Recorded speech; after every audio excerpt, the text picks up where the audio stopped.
तो बच्चों आज का चैप्टर जो है वो हम स्टार्ट करने वाले हैं, जो कि है sets of ISC class 11th। और ये बहुत ही ज़्यादा इंपॉर्टेंट चैप्टर है। तो चलो बच्चों इसको स्टार्ट करते हैं।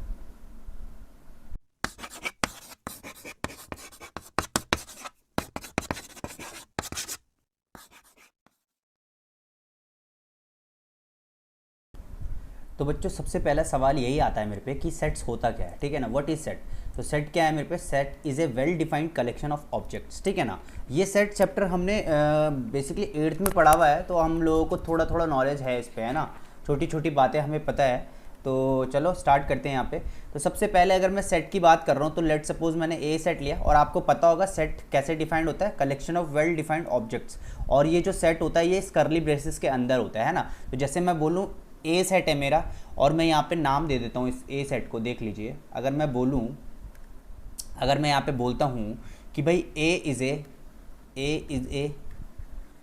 सेट ऑफ ऑड नंबर्स, ठीक है। ए क्या है? सेट ऑफ ऑड नंबर्स है। ए क्या है मेरे पे? Is a set of odd numbers, ठीक है। अब ऑड नंबर का सेट है ए, तो मैं बोलूँगा 1 3 5 7 एंड सो ऑन, ये चलता रहेगा इन्फिनिटी तक, ठीक है। तो ये क्या हो गया? मेरा एक सेट हो गया। क्लियर है यहाँ तक? जैसे कि मैं बोल सकता हूँ ये मेरा सेट है, जैसे कि ए बी एंड सी, ये मेरा एक सेट है। देखो ये कलेक्शन ऑफ क्या है? कलेक्शन ऑफ ऑब्जेक्ट्स है। किसके अंदर? इस करली ब्रेसेस के अंदर। तो ये मेरा क्या हो जाएगा? एक सेट कहलाएगा, ठीक है ना। यहाँ तक तो क्लियर हो गया होगा। ये छोटी छोटी बातें थी, पर हम पूरा इंट्रोडक्शन के साथ कराएंगे, ठीक है ना। ठीक है। तो बच्चों जो हमारा अब न्यू टॉपिक है वो है यहाँ पे member of a set and symbol for belongs to, ठीक है। अब यहाँ पे ये बिलोंग्स टू का सिंबल क्या है? देखिए ये ई, ठीक है, ऐसे कर ये ई क्या है? इस बिलोंग्स टू का सिंबल है। अब ये क्या बिलोंग्स टू का मतलब है क्या? ये क्या हमें बताता है? तो सबसे पहले अगर मैं यहाँ पे करता हूँ, यहाँ पे एक सेट है मेरे पे ए, जिसमें एलिमेंट है 1 2 3 4 एंड 5। लेट कर लिया मैंने, एक सेट है ए जिसके अंदर एलिमेंट है 1 2 3 4 5। तो अगर मैं बोलूँगा भाई कि भाई 6, इस 6 जो नंबर है, कोई नंबर है 6, क्या वो इस ए के अंदर बिलोंग करता है? देखो 6 क्या इसके अंदर है? नहीं है। तो मैं बोलूँगा 6 does not belong to set A. Clear है? और अगर मैं बोलता हूँ 3, क्या तीन जो नंबर है, 3 जो एलिमेंट है, वो इस सेट के अंदर बिलोंग करता है? तो यस, वो बिलोंग करता है। देखो ये देखो, तो मैं बोलूँगा 3 बिलोंग्स टू सेट ए। तो ये समझ में आया आपको? ये बिलोंग्स टू का मतलब क्या है कि भाई ये इसके अंदर है कि नहीं है, ठीक है ना। ठीक है ना, क्लियर है यहाँ तक? तो ये बिलोंग्स टू का मतलब क्या है कि भाई कोई भी अगर मैंने सेट लिया और उसके अंदर कोई भी एलिमेंट है, क्या वो उसके अंदर बिलोंग करता है? बिलोंग मतलब साइन होता है ये, इसका जो सिंबल होता है वो होता है ई से, ठीक है ना। बिलोंग्स टू और नॉट बिलोंग्स टू।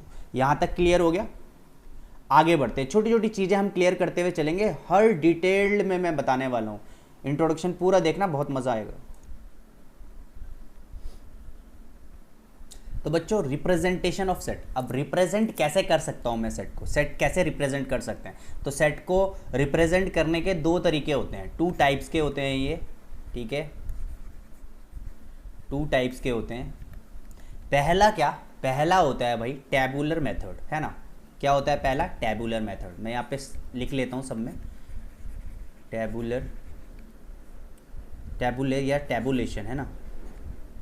टैबुलेशन और टैबुलेशन या फिर रोस्टर फॉर्म, ठीक है। रोस्टर फॉर्म, टैबुलेशन और रोस्टर मेथड बोल सकता हूँ मैं। यहाँ पे लिख लेता हूँ, दोनों ही एक है, ठीक है। टैबुलेशन और रोस्टर मेथड। सेकंड टाइप है हमारा, सेकंड टाइप है set builder. Set builder, DER, set builder method, या फिर मैं इसको बोल सकता हूँ रूल मेथड। क्या बोल सकता हूँ? Rule method. दोनों सेम है, ठीक है। अब यहाँ पे देखो, पहला जो फॉर्म है टैबुलेशन और रोस्टर मेथड, और दूसरा फॉर्म है सेट बिल्डर, ठीक है। अब यहाँ पे सबसे पहले मैं क्या करता हूँ? सबसे पहले मैं करने वाला हूँ टैबुलेशन, ठीक है ना। क्या करने वाला हूँ? टैबुलेशन। तो टैबुलेशन क्या होता है या फिर रोस्टर मेथड क्या होता है? सबसे पहले कोई भी सेट है ना, वो हमको मैथमेटिकली गिवन होता है। जैसे कि मैं बोलूँ 1 2 3 4 एंड 5। तो ये क्या होगा मेरा टेबुलेशन या रोस्टर मेथड। मतलब कोई भी आपको सेट दिया हुआ होगा ना, वो ऐसे मैथमेटिकल स्टेटमेंट में दिया होगा। मतलब एक स्टेटमेंट कह रहा हूँ, सॉरी, एक सीधे सीधे मुझे इसका सेट दे दिया जाएगा कि भाई इसके नंबर ये है, इसका ABC ये है, मुझे बिल्कुल एक टैबुलेशन के फॉर्म में मिल जाएगा डायरेक्ट। मुझे यहाँ पे जैसे A है, A मुझे साफ दिख रहा है भाई 1 2 3 4 5। तो ये क्या होता है, मेरा टैबुलेशन मेथड होता है। ठीक है, टैबुलेशन के फॉर्म पे मुझे सेट मिल गया।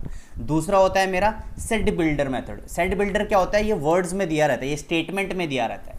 सेट बिल्डर होता है स्टेटमेंट में। अब जैसे ये A सेट है, इसको मैं स्टेटमेंट में कैसे लिख सकता हूँ, देखो इसको मैं लिख सकता हूँ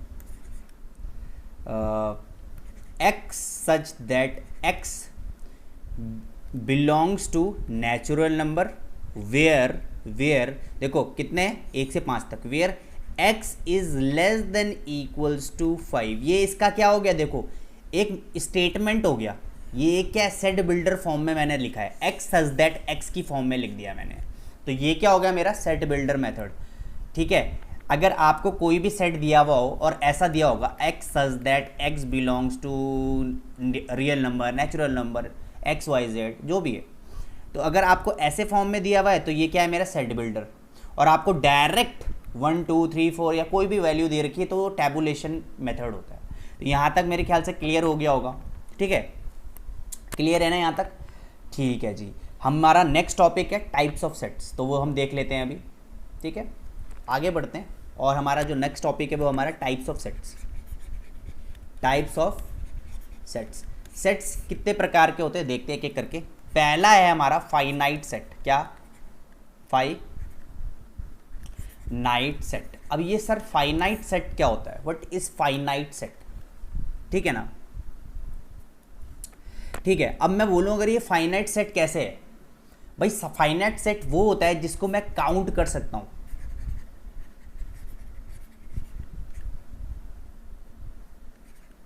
जिसको मैं काउंट कर सकता हूं, विच आर काउंटेबल,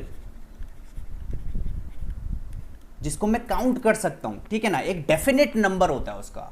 तो फाइनाइट सेट क्या होता है, जिसको मैं काउंट कर सकता हूं। जैसे कि क्या, जैसे कि क्या, मैं बोलूं कि भाई आपके स्कूल में ना कितने टीचर्स हैं। अगर मैं आपको एग्जाम्पल ले बोलूं कि भाई आपके स्कूल में कितने teachers, how many teachers are there in your school, तो इसको आप गिन सकते हो, गिन सकते हो ना आपके स्कूल में कितने टीचर है। यस मैं गिन सकता हूँ सर। क्या है, 5 टीचर है लेट सपोज कर लो, या 3 टीचर है, अनिल सर हो गए, ठीक है, फिर अंजू मैडम हो गई और अनिरुद्ध सर हो गए।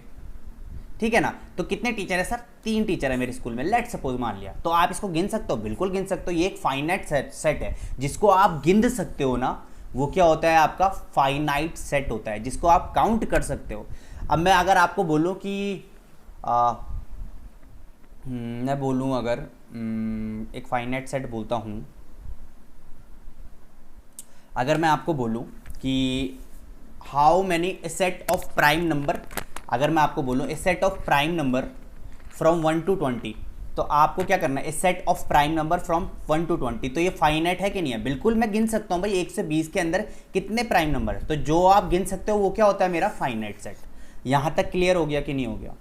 या मैं बोल सकता हूँ एक और एग्जांपल कि set of family members in your set of members in your family, या कितने मेंबर है आपके फैमिली में, है ना, तो ये भी आप गिन सकते हो। तो ये क्या है, काउंटेबल सेट है, या फिर मैं बोल सकता हूँ फाइनाइट सेट है। ठीक है ना, पहला हो गया हमारा फाइनाइट सेट। यहाँ तक क्लियर हो गया फाइनाइट क्या होता है, जिसको मैं गिन सकता हूँ वो मेरा फाइनाइट सेट। अच्छा, अगर मैं बोलूँ मेरी खोपड़ी में कितने बाल हैं या मेरे सर पे कितने बाल है, भाई मैं इसको तो नहीं गिन सकता ना, तो ये मेरा फाइनाइट सेट नहीं होता। क्लियर है कि नहीं है? फिर ये मेरा क्या हो जाएगा, बिल्कुल सही, ये मेरा हो जाएगा इनफाइनाइट सेट। क्या हो जाएगा, इनफाइनाइट सेट। भाई जिसको मैं गिन नहीं सकता, which are not countable, which are not countable, जो जिसको मैं गिन नहीं सकता ना, वो मेरा क्या हो जाएगा, इनफाइनाइट सेट हो जाएगा। भाई मेरे सर पे कितने बाल है, गिनता थोड़ी ना रहूंगा मैं, ये तो इनफाइनाइट है। क्लियर है? जैसे कि मैं बोलूं कि भाई हमारे यूनिवर्स में कितने तारे हैं, तो भाई तारे तो अनगिनत है, उसको गिन थोड़ी ना सकता है तू। क्लियर है? तो ये क्या हो जाएगा मेरा इनफाइनाइट सेट हो जाएगा। क्लियर बात है? जिसको मैं गिन सकता हूँ वो है फाइनाइट, ठीक है ना, जिसको मैं नहीं गिन सकता वो मेरा इनफाइनाइट। क्लियर है? आगे बढ़ते हैं, आगे बढ़ते हैं, जल्दी जल्दी करेंगे इसको क्योंकि ये चीज़ हमने करी हुई है तो अच्छे से इसको क्लियर करेंगे। अच्छा, थर्ड हमारा जो सेट होता है वो होता है एम्प्टी सेट। एम्प्टी सेट, क्या बात है ना। एम्प्टी सेट क्या होता है sir? What is empty set? Empty set वो सेट होता है जिसमें कोई भी मेंबर, कोई भी नंबर या कोई भी मेंबर इंक्लूड नहीं होता, ठीक है ना। ऐसे लिख लेते हैं इसको कि a set that contain no member. ऐसा सेट जिसके अंदर कुछ भी ना हो, जैसे कि ये ए सेट है और इसके अंदर ये खाली मैंने करली ब्रेसेस लगा दिए, तो ये क्या हो गया मेरा? एक एम्प्टी सेट हो गया। ऐसा सेट जिसके अंदर कोई भी एलिमेंट नहीं है तो वो क्या है? मेरा एम्प्टी सेट है। क्लियर है यहाँ तक? एम्प्टी सेट को मैं ऐसे भी डिनोट करता हूँ, खाली करली ब्रेसेस में, या फिर ऐसे भी, ठीक है ना। इसको नल सेट भी बोलते हैं। एम्प्टी सेट को मैं क्या बोलता हूँ? नल सेट भी। क्लियर है? इसको मैं ऐसे सिंबल से भी बताता हूँ, ठीक है भाई। यहाँ पे एक गलती मत कर देना यार, यहाँ पे बच्चे एक गलती बहुत करते हैं, बहुत बार मैंने देखा भी है कॉपी चेक करते हुए, कि करली ब्रेसेस के अंदर ना ये लगा देते हैं भाई। ये सरासर गलत हो जाएगा भाई, ऐसा नहीं करना। अब अगर आपने देखो करली ब्रेसेस के अंदर कुछ भी बना दिया ना, चाहे आपने करली ब्रेसेस के अंदर एक पॉइंट भी लगा दिया, फिर ये क्या है? एम्प्टी सेट नहीं होगा, फिर ये सेट कहलाएगा, ठीक है ना, क्योंकि इसके अंदर कुछ ना कुछ मौजूद है। तो या तो आप एम्प्टी सेट को ऐसे करली ब्रेसेस में खाली बनाओ, या फिर ऐसे बना दो, 5 बना दो। क्लियर है यहाँ तक? ठीक है, यहाँ तक क्लियर हो गया। तो अब हम आगे चलते हैं, ठीक है, चलो आगे बढ़ते हैं।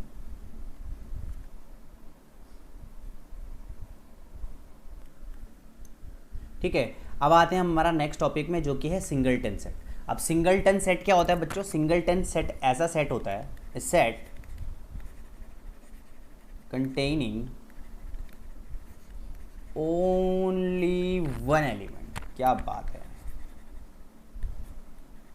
इसके नाम से ही पता चल रहा है सिंगलटन, मतलब ऐसा सेट जिसमें एक ही एलिमेंट प्रेजेंट है। जैसे कि मैं लेट सपोज सेट ए लिख लेता हूँ, सेट है मेरे पे 15 बस। तो देखो इसके अंदर एक ही एलिमेंट है तो ये सिंगलटन। जैसे मैंने सेट बी लिया, इसमें मैंने ले लिया 2।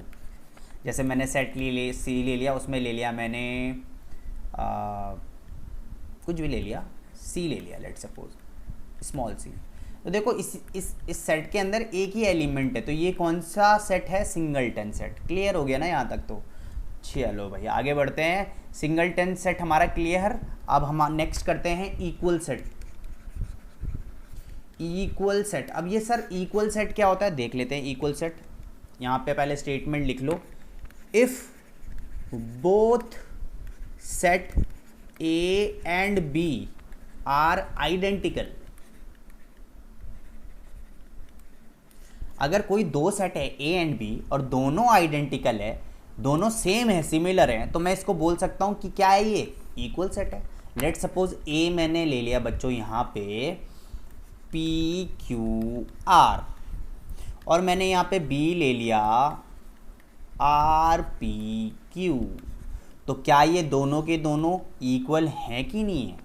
भाई a is equals to B है कि नहीं है? बिल्कुल है, क्योंकि भाई a का हर एलिमेंट b के हर एलिमेंट के इक्वल है। देखो यहाँ पे p q r, यहाँ पे p q r, तो भाई a इक्वल्स टू b। तो ये मैं बोल सकता हूँ कि भाई a जो है ना, a जो सेट है ना, वो इक्वल है b के। क्लियर है? जब दोनों के दोनों सेट इक्वल होते हैं तभी मैं क्या बोलूँगा? उसको इक्वल सेट। क्लियर? आगे बढ़ते हैं। जो हमारा नेक्स्ट टॉपिक है वो है कार्डिनल नंबर। बहुत इंपॉर्टेंट है ये, ठीक है, तो अच्छे से देखना है इसको। कार्डिनल, इसको आगे भी हम डिस्कस करेंगे बहुत अच्छे डिटेल से। कार्डिनल नंबर क्या होता है? कार्डिनल नंबर क्या होता है कि भाई सेट में कितने नंबर ऑफ एलिमेंट्स है प्रेजेंट, किस सेट में? एक फाइनाइट सेट पे। इनफाइनाइट में तो इन्फिनिटी है, तो क्या उसका कार्डिनल नंबर थोड़ी ना निकालते रहोगे। मतलब क्या है यहाँ पे? बहुत इंपॉर्टेंट है, नंबर ऑफ एलिमेंट। यहाँ पे मैं लिख देता हूँ, number of element in a finite set, जिसको मैं गिन सकता हूँ उसी का तो कार्डिनल नंबर निकालूंगा यार। बिल्कुल सही, a number of element in a finite set. Let suppose यहाँ पे मेरे पे एक सेट है ए, जिसमें एलिमेंट्स है A, B C and D. तो अगर मैं बोलूँ कि सर इस ए का कार्डिनल नंबर क्या होगा, तो कार्डिनल को हम कैसे डिनोट करते हैं, ऐसे स्मॉल एन लिखता हूँ और ये पूरा सेट लिखूंगा ए ब्रैकेट के अंदर, और इसमें कितने एलिमेंट है देखो 1 2 3 4, तो कितना हो जाएगा 4, सिंपल। तो cardinal number of set A is 4, मतलब 4 एलिमेंट है इसमें। क्लियर है ना, यहाँ तक तो क्लियर है। चलो जी एक एग्जाम्पल देते हैं इसका बहुत अच्छे से। लेट सपोज मैथमेटिक्स मैंने यहाँ पे लिखा,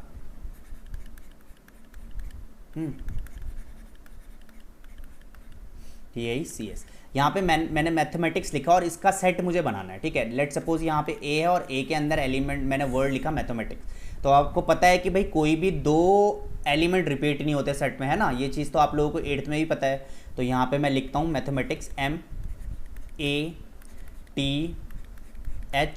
ठीक है। फिर E, एक बार ए आ चुका है, ए को मैं नहीं लिखूंगा। टी भी आ चुका है, इसको भी नहीं लिखूंगा।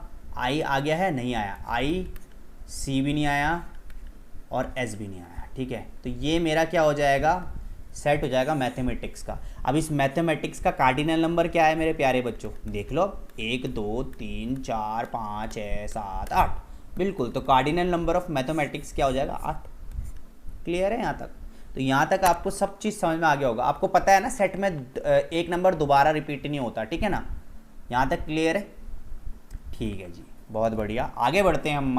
हमारा कार्डिनल नंबर हो गया। अब हम करते हैं इक्विवेलेंट सेट। इक्विवेलेंट सेट क्या होता है देख लेते हैं बहुत अच्छे से, इसको भी बहुत अच्छे से देखना है हमने। इक्विवेलेंट सेट, ठीक है। अब ये इक्विवेलेंट सेट क्या होता है मेरे प्यारे बच्चों, देखते हैं इसको। यहाँ पे पहले इसका स्टेटमेंट लिखते हैं। If two set A and B, अगर 2 सेट ए एंड बी है हमारे पे, have same number of element, ठीक है ना। अगर मेरे पे 2 सेट हैं ए और एक बी और दोनों के एलिमेंट सेम हैं, सेम नंबर ऑफ एलिमेंट। यहाँ पे सेम नंबर ऑफ एलिमेंट का मतलब क्या है, पहले बहुत इंपॉर्टेंट है समझना, ठीक है। मतलब वहाँ पे चलो मैं एक एग्जांपल देता हूँ, फिर बहुत अच्छे से समझ में आएगा। इक्विवेलेंट सेट मतलब मुझे यहाँ पे ना किससे मतलब है, मुझे यहाँ पे ना कार्डिनल नंबर, मुझे सिर्फ एलिमेंट से मतलब है। वो इक्वल हो ना हो मुझे कोई दिक्कत नहीं। यहाँ पे बहुत अच्छे से देखेंगे हम। If two set A and B have same number of elements, element same हो उससे कोई मतलब नहीं है, उसमें कितने हैं वो देखते हैं। देखो एक बहुत ही अच्छा सा एग्जांपल दे रहा हूँ, इसको समझना है आपको। अगर मैं बोलता हूँ ए यहाँ पे है 1,2 और बी यहाँ पे है मेरे पे A,B, ठीक है, यहाँ तक क्लियर हुआ।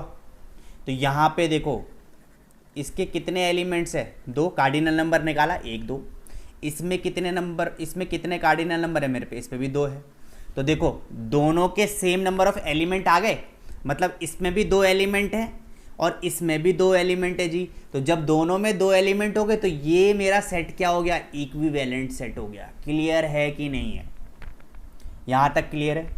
तो ये मेरा क्या हो जाएगा, इक्विवेलेंट सेट तभी कहलाएगा जब एलिमेंट सेम हो, ज़रूरी नहीं है कि वो इक्वल हो, ठीक है ना। एक और मैं एग्जाम्पल ले लेता हूँ, ये मेरा एग्जाम्पल नंबर 1 था। एक और एग्जाम्पल ले लेता हूँ। लेट सपोज मेरे पे ए है 1,2 और बी है मेरे पे 1,2। तो ये क्या ये इक्विवेलेंट सेट है, इसका कार्डिनल नंबर निकालूं जरा मैं, तो कितना आ रहा है 2। इसका निकालूं तो कितना आ रहा है जरा देखें, इसका भी 2। तो यस ये कार्डिनल नंबर है भाई, कोई दिक्कत ही नहीं है, कोई दिक्कत नहीं है। तो ये कार्डिनल नंबर है। देखो अब यहाँ पे बहुत इंपॉर्टेंट क्या है समझना, यहाँ पे एक नोट आता है, ये टीचर्स यहाँ पे आपको राउंड राउंड घुमा ही देंगे, ठीक है, बहुत इंपॉर्टेंट है। देखो all equal sets are equivalent set. सारे इक्वल सेट जो होते हैं ना, वो क्या होते हैं, आर इक्विवेलेंट, ठीक है ना।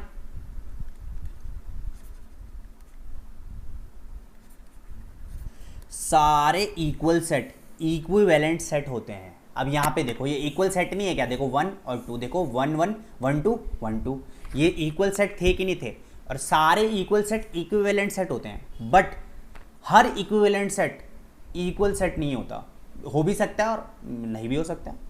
बट यहाँ पे लिख लेते हैं एक और point, but but all equivalent set may or may not be equal।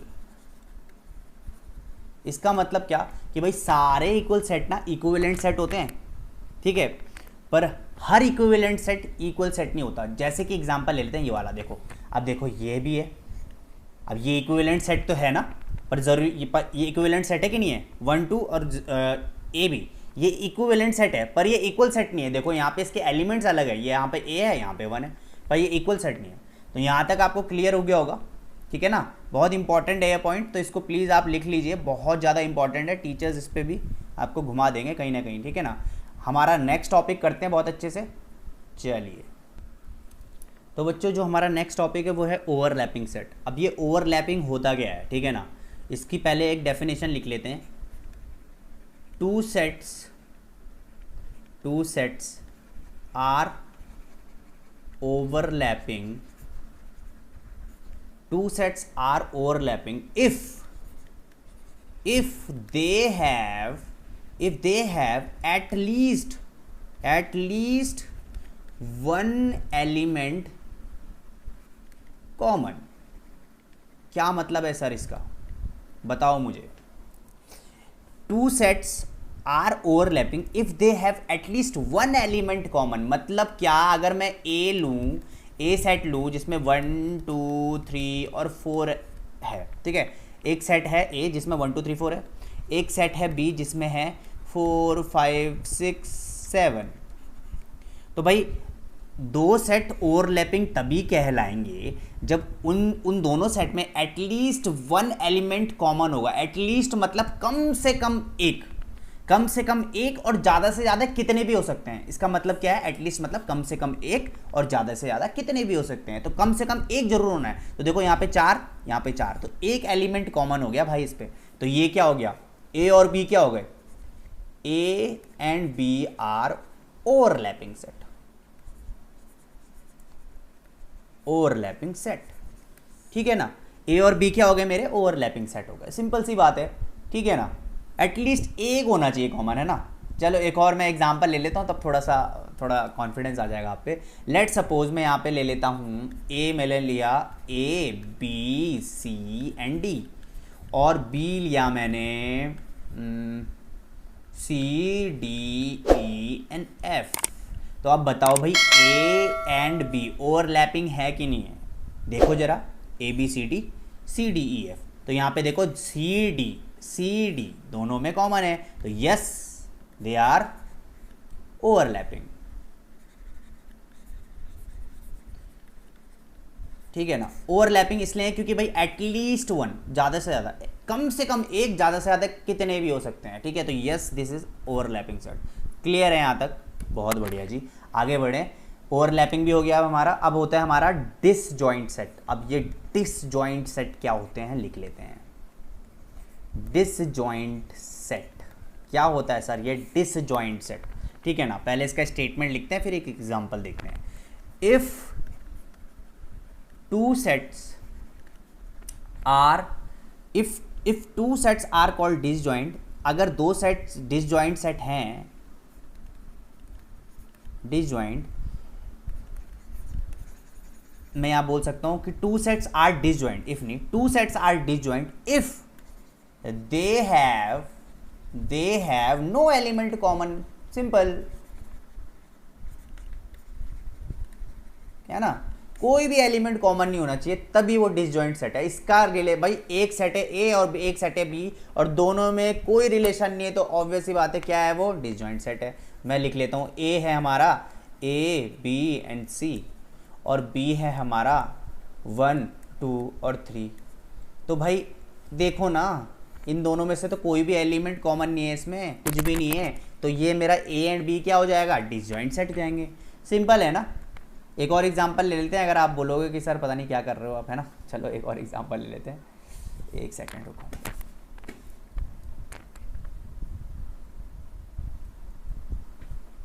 अरे क्या हो गया, ये माउस भी भूल गया आज। चलो एक और एग्जांपल ले लेते हैं। लेट सपोज मैं ए ले लेता हूँ, ए बी, और बी ले लेता हूँ मैं लेट सपोज एक्स वाई। तो यहाँ पे देखो कोई भी एलिमेंट सेम नहीं है, तो मैं क्या बोलूँगा भाई ये डिसजॉइंट सेट है। क्लियर है जी, आगे बढ़ते हैं, है ना, क्या बात है। अब जो हमारा नेक्स्ट टॉपिक है हमारी बुक में वो है सेट्स ऑफ नंबर्स। यार ये चीज़ ना हम बचपन से पढ़ते हुए आ रहे हैं, तो मैं आपको डायरेक्ट बताऊंगा भाई नेचुरल नंबर है अगर मेरे पे, ठीक है, नेचुरल नंबर है तो नेचुरल नंबर को हम डिनोट करते हैं एन से, ठीक है ना। होल नंबर को कैसे डिनोट करते हैं हम, होल नंबर्स को हम डिनोट करते हैं डब्लू से, ठीक है ना। फिर इंटीजर्स को कैसे करते हैं, इंटीजर्स को हम डिनोट करते हैं जेड से। अच्छा अगर पॉजिटिव इंटीजर है तो पॉजिटिव जेड, नेगेटिव इंटीजर है तो नेगेटिव जेड, सिंपल है। अगर मैं रैशनल नंबर को करूं, रैशनल नंबर को मैं कैसे बताता हूं, क्यू से, ठीक है ना। और रियल नंबर को कैसे बताता हूं मैं, तो रियल नंबर को मैं आर से, कैपिटल आर से, ठीक है। तो ये छोटी छोटी चीज़ें आपको पता होनी चाहिए, सेट्स आप पढ़ रहे हो, ठीक है, ये आप लोगों को अच्छे से नॉलेज होना चाहिए इसका, ठीक है ना। ठीक है जी, आगे बढ़ते हैं हमारा। अब आते हैं हम रिप्रेजेंट कैसे करना है, ठीक है ना। रिप्रेजेंट इन नंबर लाइन, तो ये भी बहुत बच्चों को पता होगा, फिर भी मैं ये मान के चल रहा हूँ कि आप लोगों को नहीं पता, ठीक है ना भाई, तभी तो पढ़ा रहा हूँ मैं। रिप्रेजेंटेशन या फिर represent in the number line, number line में कैसे रिप्रेजेंट कर सकते हैं, सिंपल सी बात है। अगर मैं बोलूँ x is greater then 7, x is greater then 7, तो नंबर लाइन में मैं कैसे डिनोट करूँगा, देखो यहाँ पे 6, यहाँ पे 7, यहाँ पे 8, यहाँ पे 9, यहाँ पे 10, 11 एंड सो ऑन चलता रहेगा, ये तो चलता ही रहेगा, कभी रुकेगा नहीं। अच्छा x is greater then 7, greater than 7 है मतलब 7 नहीं है, 7 के आगे आगे, तो मैं इसको कैसे रिप्रेजेंट करूंगा, ऐसे मैं एक गोला बनाऊंगा, जिसको मैं डार्क नहीं करूंगा, ऐसे गोला बनाऊंगा और यहाँ से डार्क करूंगा। फिर ये चीज़ हमने 10th में अच्छे से सीखी है ना, लीनियर इक्वेशंस में, तो ऐसे करके मैं इसको डार्क कर दूंगा। और ग्रेटर देन 7 है तो अब तो सारे नंबर्स इसको डार्क करना पड़ेगा, सिंपल है ना, x is greater then 7, clear है। एक और एग्जांपल ले लेता हूँ मैं। अगर मैं बोलूँ कि भाई x is greater than equals to 7, अब यहाँ पे क्या करना है सर, यहाँ पे देख लेते हैं, ये एक नंबर लाइन बनाई। अच्छा बच्चों अगर लाइन थोड़ी टेढ़ी हो जाए तो माफ़ कर देना, ठीक है भाई। 6, 7, 8, 9 और सो ऑन चलता रहेगा ये, ठीक है। x is greater than equals to 7 मतलब 7 भी है, और 7 से आगे जितने नंबर है, तो 7 को तो मैं पूरा ब्लैक कर दूंगा। अगर ग्रेटर देन इक्वल्स टू है मतलब 7 भी इंक्लूड है उस पर, तो 7 को भी पूरा काला करो, और यहाँ से पूरी जो लाइन है आगे तक इसको पूरा ब्लैक कर जाओ, ठीक है ना। ये तो मेरा ऐसे मैं इसको रिप्रेजेंट कर सकता हूँ नंबर लाइन में, ठीक है ना। यहाँ तक क्लियर हो गया, यहाँ तक क्लियर है सबको, आगे बढ़ते हैं। इसी पर रिप्रेजेंटेशन और अच्छे से देखेंगे, आगे इसको और डिटेल से बताता हूँ, ठीक है।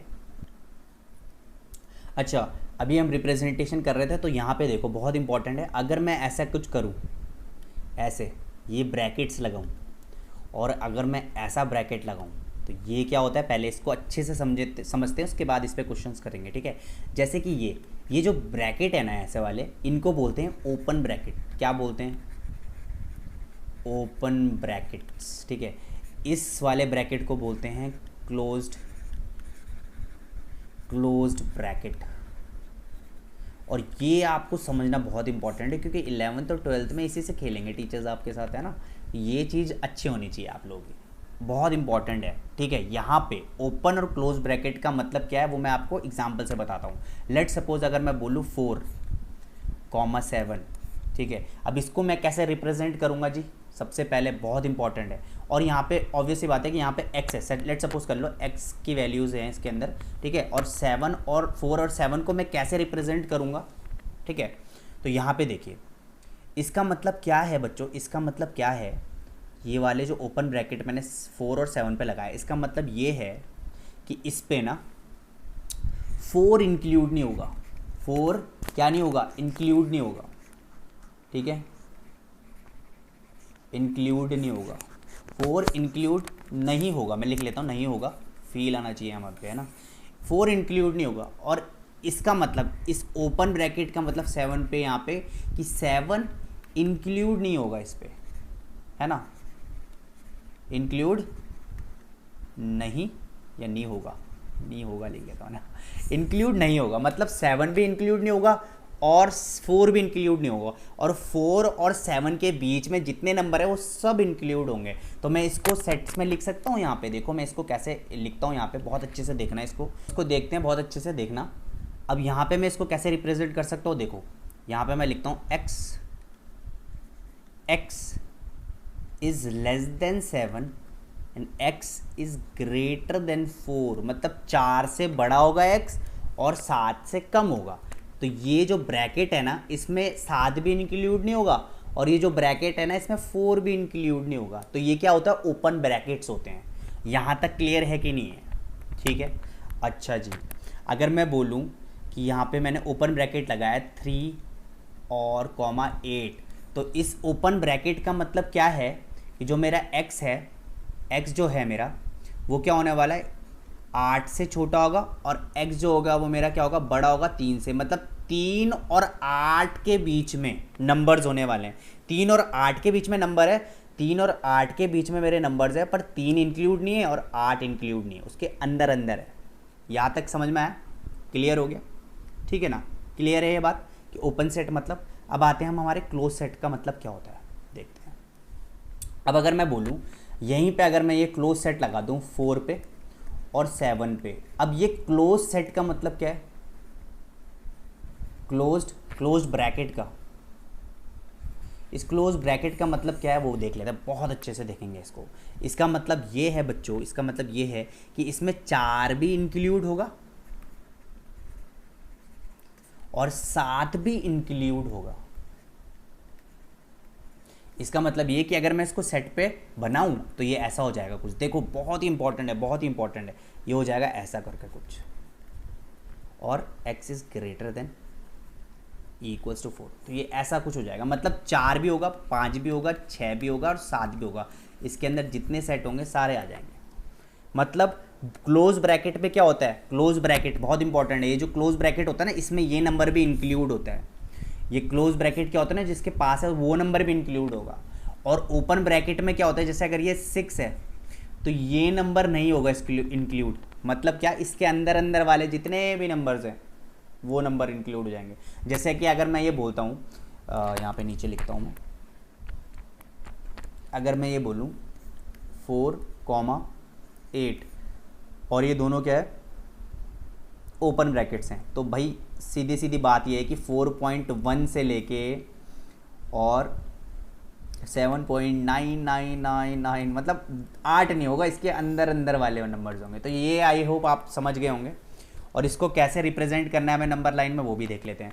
अब यहाँ पे अगर मैं बोलूँ 4 और 7, और यहाँ पे अगर मैं बोलूँ 4 क्लोज ब्रैकेट में और 7 क्लोज ब्रैकेट में, तो मैं इसको कैसे डिनोट करूँगा नंबर लाइन पे, तो देखो 3 4 5 6 7 8 ऐसे करके मैं नंबर लाइन में कैसे डिनोट करूँगा। तो देखो 4 है, इंक्लूड नहीं है 4, तो मैं ऐसे गोला कर दूंगा। 7 भी इंक्लूड नहीं, तो ऐसे गोला कर दूंगा। इसके बीच के सारे नंबर से तो इनको मैं ब्लैक कर दूंगा, ठीक है, इसको मैं डार्क कर दूंगा इस लाइन में। इसका मतलब क्या कि इसके सारे नंबर इंक्लूड हो रहे हैं, इसके अंदर के सारे नंबर्स होंगे। अब जैसे अगर ये है तो मैं इसको बोलता हूँ 3 4 5 6 7 8, ठीक है। इसका मतलब 4 भी इंक्लूड है, मतलब 4 को भी काला करूँगा, 4 से और 7 तक सारे इंक्लूड है, 7 को भी काला कर दूंगा और 6 को भी और 5 को भी, मतलब ये चारों नंबर इंक्लूड है। तो या तो आप इन चारों को काला कर दो, और बहुत सारे नंबर्स हैं तो आप बहुत सारों को तो नहीं कर सकते ना, तो ऐसे ब्लैक करो, लास्ट का ब्लैक करो और पूरे को अंडरलाइन कर दो, ऐसे भी कर सकते हो, ठीक है। यहाँ तक क्लियर हो गया? ओके, एक और क्वेश्चन लेता हूँ, क्योंकि जिसमें कन्फ्यूजन होता है बच्चों को बहुत ज़्यादा। अब जैसे कि अगर मैं ये बोल दूँ 4,7 ऐसे, अब ये क्या होता है जी, एक तो ओपन है और एक क्लोज है, तो इसको बोलते हैं हाफ ओपन। क्या बोलते हैं इसको? हाफ ओपन, ठीक है जी बच्चों। मतलब क्या कि 4 तो इस पर इंक्लूड नहीं है, पर इसमें 7 इंक्लूड है। तो मैं इसको अगर सेट्स पे लिखूं तो ऐसे लिख सकता हूं, बिल्कुल सही, मैं ऐसे लिख सकता हूं कि भाई x is greater than 4 and x is less than equals to 7, ठीक है ना भाई। पढ़ा कहाँ से जाएगा? जहाँ पे x खड़ा होगा, लाइन वहीं से शुरू होती है जहाँ पे x खड़ा होता है, पता है ना, डायलॉग भूल गए क्या? चलो कोई बात नहीं, भूल गए तो इसको नंबर लाइन में अगर सेट करें हम तो ये हो जाएगा 4 5 6 7 8 एंड सो ऑन, चलता रहेगा। अब 4 है, इंक्लूड नहीं है 4, मतलब 4x इज ग्रेटर देन 4, ठीक है ना, इक्वल्स टू नहीं है, तो मैं इसको ऐसा कर दूंगा। 7 तो इंक्लूड है, तो 7 पूरा काला कर दूंगा, और इसके बीच के सारे नंबर, तो इसके बीच के सारे नंबर्स को मैं लाइन में मैं black black black black black, क्या बात है, ब्लैक ब्लैक खेलेंगे अब हम। ओके, यहाँ तक क्लियर हो गया, ठीक है, बहुत बढ़िया बहुत बढ़िया, मज़ा आ गया। आगे हमारे नेक्स्ट टॉपिक पे बढ़ते हैं। तो बच्चों जो अब हमारा नेक्स्ट टॉपिक है वो है हमारा सबसेट। बहुत ही ज़्यादा इंपॉर्टेंट टॉपिक है, इसी से अब हमारे बहुत सारे क्वेश्चंस को अच्छे से समझने में हमें मदद मिलेगी। तो ये सबसेट होता क्या है, सबसे पहले मैं एक एग्जांपल लेता हूँ, एग्जांपल से बहुत अच्छे से समझ में आएगा। अगर मैं एक सेट लेता हूँ ए जिसके एलिमेंट्स है पी क्यू एन आर, और एक सेट लेता हूँ मैं बी जिसके एलिमेंट हैं R Q N P, clear है यहाँ तक, ठीक है। तो भाई मैं बोल सकता हूँ, तो अगर मैं बोल सकता हूँ कि ए के हर एलिमेंट, देखो पी क्यू आर और यहाँ पे भी पी क्यू आर, तो ए का हर एलिमेंट अगर बी पे है तब मैं इसको बोल सकता हूँ कि भाई A is a subset of B, ठीक है ना। अगर ए का हर एलिमेंट बी पे मौजूद है तो मैं बोलूँगा A is a subset of B, clear है यहाँ तक। सबसेट का साइन होता है ऐसा और उसके नीचे एक ऐसे लाइन, ठीक है, ऐसे ऐसा सबसेट, सबसेट मतलब एक ऐसा यू, उल्टा यू और उसके नीचे ऐसे लाइन। तो मैं ये बोल सकता हूँ कि A is a subset of B. क्या मैं ये बोल सकता हूँ कि B is a subset of A? बिल्कुल बोल सकता हूँ, बी के सारे एलिमेंट ए पे हैं। तो मैं ये भी बोल सकता हूँ कि B is a subset of A, clear है। सबसेट मतलब ये उल्टा यू, और सबसेट मतलब क्या होता है, देखो ऐसे उल्टा यू कि हर एलिमेंट दूसरे एलिमेंट में सेम एलिमेंट होने चाहिए। अब सेम एलिमेंट होने चाहिए मतलब सेम और equal, same and equal elements होने चाहिए, तभी मैं उसको क्या बोलूंगा, सबसेट बोलूंगा। देखो यहाँ पे 3 है, 1 2 3 1 2 3 सेम है, तो देखो सेम के ऐसे सिंपल से नीचे से मैंने एक डंडा लगा दिया और ये मेरा क्या हो जाएगा, सबसेट का निशान, ऐसे और ऐसे, ठीक है। याद रखना है हमें कैसे, यू और यहाँ पे ये। तो अगर ए का हर एलिमेंट बी के हर एलिमेंट पे है और उसको, तब मैं बोलूंगा भाई A is a subset of B. यहां तक क्लियर, ठीक है। और अगर मैं बोलूंगा बी का हर एलिमेंट ए के एलिमेंट ए पे है तो मैं बोलूंगा भाई B is a subset of A, और इक्वल होना जरूरी है। तो देखो ये इक्वल है, तो ये देखो मैंने इसलिए नीचे लगा दिया, क्लियर है यहां तक। तो इसको क्या बोलेंगे, सबसेट, ठीक है ना। क्या बोलते हैं इसको, सबसेट। सबसेट का निशान होता है ऐसा और ऐसा। यहां तक क्लियर है, छापो इसे फटाफट, आगे बढ़ते हैं, ठीक है। मैं आगे बढ़ रहा हूं, इसको आप उतार लेना। ये अभी हमने पढ़ा सबसेट, ठीक है।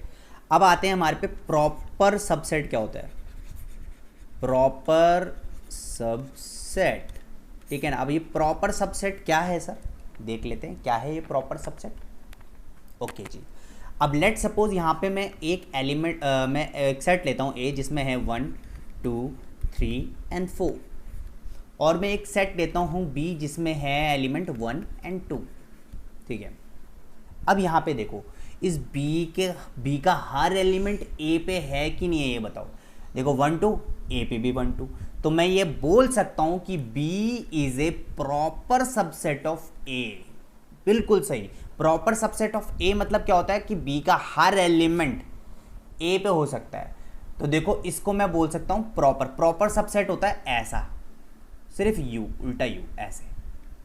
अगर यहाँ पे इक्वल होता तो ये फिर सबसेट होता, और सबसेट में क्या जरूरी है, सारे एलिमेंट होने जरूरी है। तो यहाँ पे 1 2 3 4 भी होना चाहिए था, तभी मैं बोलता कि भाई B is a subset of A, ठीक है ना। ये गलती मत कर देना वहाँ पे। तो प्रॉपर सबसेट होता है ऐसा यू, ठीक है। तो यहाँ पे देखो बी में क्या है, 1 और 2 है, यहाँ पे भी 1 और 2, यहाँ पे बी में सेट में, इस ए में भी 1 2 है, तो मैं बोल सकता हूँ B is a proper subset of A, clear है यहाँ तक। पर मैं यहाँ ये नहीं बोल सकता कि भाई A is a proper subset of B.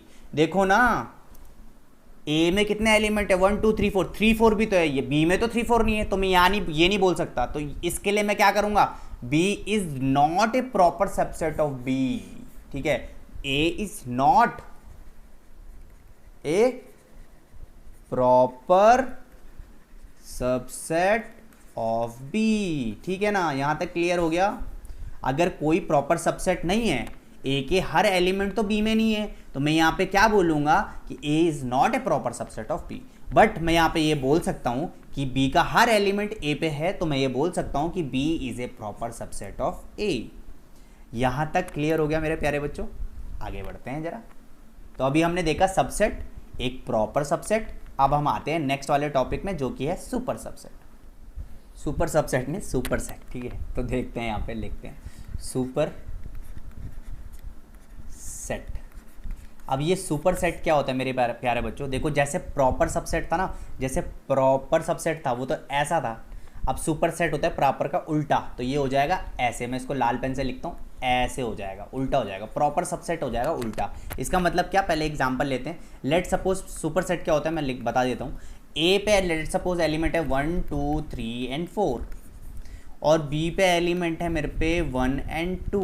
ठीक है, तो मैं यहाँ पे बोलूँगा A is a superset of B. इसका मतलब क्या? इसका मतलब क्या कि जो मेरा ए है ना, वो सुपर सेट है। सुपर सेट मतलब इस ए के, इसका मतलब क्या है दोबारा समझ लो। सुपर सेट, सुपर सेट मतलब क्या? A is a superset of B. Superset है ये, ए सुपर सेट है बी का। कैसे? क्योंकि भाई ए के अंदर ना बी के सारे एलिमेंट हैं। तो अगर किसी के अंदर, जैसे ए बी है मेरा 1 2, और ए में देखो 1 2 पहले से ही मौजूद है, मतलब बी के सारे एलिमेंट ए पे हैं, तो मैं यहाँ क्या बोलूँगा कि भाई ए जो है ना सुपर सेट ऑफ बी कहलाता है। ठीक है, अगर मैं बोलूँ कि B is a proper subset of A, ठीक है, बी क्या है मेरा? प्रॉपर सबसेट है। मैं यहाँ पे लिख लेता हूँ, B is proper subset of A, तो मैं ये बोल सकता हूँ कि जो ए है ना वो सुपर सेट है। सुपर सेट ऑफ ए है, सुपर सेट ऑफ बी है। सिंपल सी बात है कि भाई ए जो मेरे पे ए सेट है ना, ए सेट कंटेन करेगा सारे बी सेट को, है ना, बी सेट के एलिमेंट को, तभी मैं उसको बोल सकता हूँ कि एक सुपर सेट है। क्लियर है कि नहीं है? क्लियर है, बहुत बढ़िया। आगे बढ़ते हैं। तो बच्चों, अब जो हमारा नेक्स्ट टॉपिक है वो है numbers of subset of A given set. अब एक सेट पे कितने सबसेट है, ठीक है ना, उसके अंदर कितने सबसेट्स हैं। तो देखो, सबसे पहले तो मैं इसका फॉर्मूला लिख देता हूँ।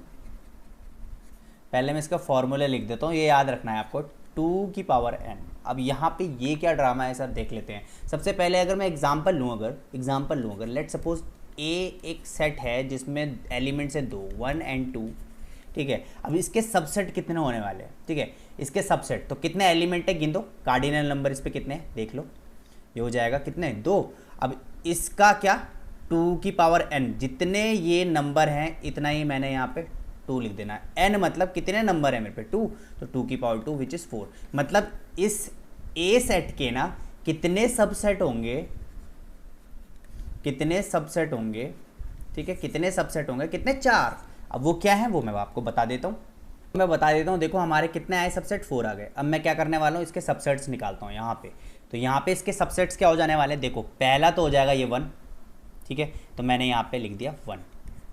फिर ये हो जाएगा 2, तो यहाँ पे लिख दिया मैंने 2। ठीक है, फिर क्या?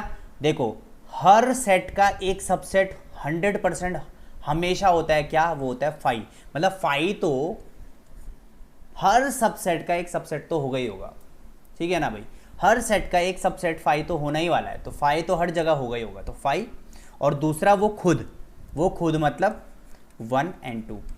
तो जितना, जैसे मेरा ए है, ए में मेरा 1 एंड 2 है, वो तो होगा ही होगा, साथ में 1 अलग होगा, 2 अलग होगा, और 5 भी उसका सबसेट होने वाला है। ठीक है, तो यहाँ पे तो हमारा ये, मैंने अगर सेट में 1 और 2 लिया, तो यहाँ पे मेरे कितने आगे सबसेट? 4 आ गए।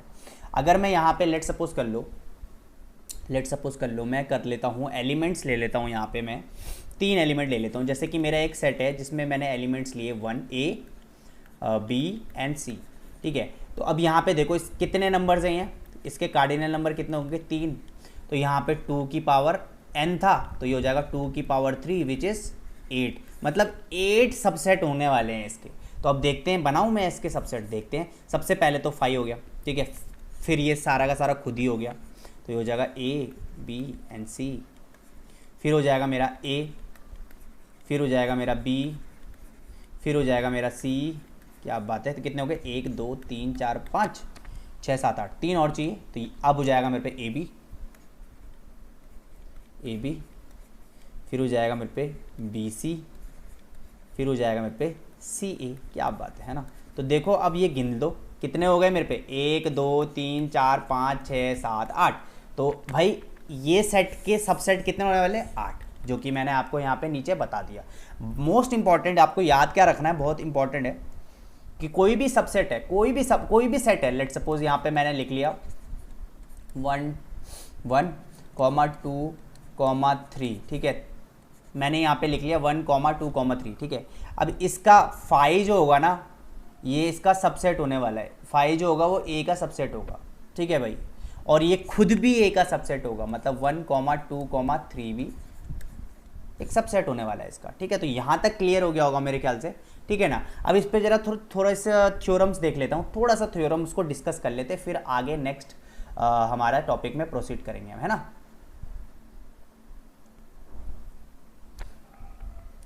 चलो तो बच्चों अब हम देखते हैं थ्योरम्स ऑन सबसेट्स, ठीक है ना। थ्योरम्स ऑन सबसेट में हम देखते हैं यहाँ पे पहला जो हमारा है, every set is a subset of itself. मतलब क्या कि जो भी सेट है वो खुद का सबसेट होने वाला है। जैसे कि अगर मैं लेट यहाँ पे एक ए ले लेता हूँ और यहाँ पे मैं एक सेट ए लेता हूँ जो कि है 1 2, तो भाई अगर मैं इसका सबसेट, इसके सबसेट्स कितने होने वाले हैं, इसके सबसेट हो जाएंगे 4, 2 की पावर 2 विच इज़ 4, और ये हो जाएंगे देखो एक 5, एक 1 2, एक 1 और एक 2, ठीक है।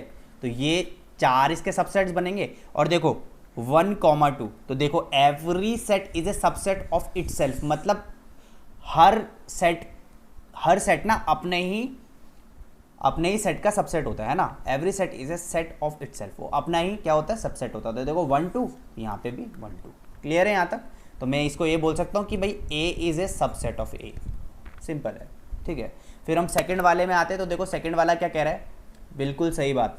यहाँ पे क्या कह रहा है, देखो an empty set is a subset of all the set, मतलब जो 5 वाली बात कर रहा था ना मैं, तो यहाँ पे अगर मैं ए ले लेता हूँ जैसे कि ए कॉमा बी, ठीक है, तो यहाँ पे मैं बोल सकता हूँ कि भाई 5 is a subset of A, बिल्कुल सही बात है, बिल्कुल ट्रू है ये।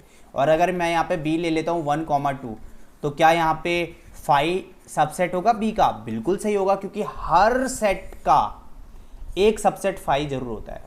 अभी मैंने एग्जांपल दिया था आपको पीछे, फिर से देख लेते हैं। जैसे कि ये है, इसका सबसेट कितना होने वाला है, देखो जैसे ये ए सेट है मेरे पे ए कॉमा बी, इसके सबसेट्स कितने होंगे, 4 सबसेट्स होंगे 2 की पावर 2 विच इज़ 4। तो ये हो जाएगा देखो ए बी, एक ए बी और एक 5, तो देखो 4 आ गए, जिसमें से देखो 5 भी तो है, वो एक एम्प्टी सेट्स है, क्लियर है। तो हमारा सेकंड वाला ये थ्योरम भी हो गया। थर्ड वाला देख लेते हैं। थर्ड वाला कह रहा है कि भाई if A is a subset of B, अगर ए जो है वो सबसेट है बी का और बी जो है वो सबसेट है सी का, तो भाई ए क्या होगा, वो भी सबसेट होगा सी का। सिंपल सी बात है ना। तो अगर मैं यहाँ पे ले लेता हूँ ए अगर मेरे पे है 1 2, बी अगर मेरे पे है 1 2, क्या बात है ना सर, और सी भी है मेरे पे 1 2, तो भाई ए सबसेट है बी का और बी है सी का, तो भाई ए भी सी का होगा। सिंपल सी बात है, देख लो, क्लियर है। तो ये तो कोई कुछ खास था नहीं। नेक्स्ट वाला करते हैं ना। यहाँ पे देखें, बिल्कुल ये भी मैंने आपको प्रीवियस बताया कि अगर कोई 2 सेट्स हैं मेरे पे, तो भाई अगर ए सबसेट है बी का तो फिर बी भी सबसेट होगा ए का। सिंपल सी बात है ना। जैसे कि ए अगर मैं बोलता हूँ 1 2 और बी अगर मैं बोलता हूँ 1 2, तो भाई अगर ए सबसेट है बी का तो भाई बी भी तो सबसेट होने वाला है ए का, क्लियर है ना। तो भाई ए इक्वल्स टू बी हो जाएगा, सिंपल सी बात। यहाँ तक क्लियर हो गया। तो ये हमारे थ्योरम्स थे। आगे हम नेक्स्ट टॉपिक करते हैं अब हमारा।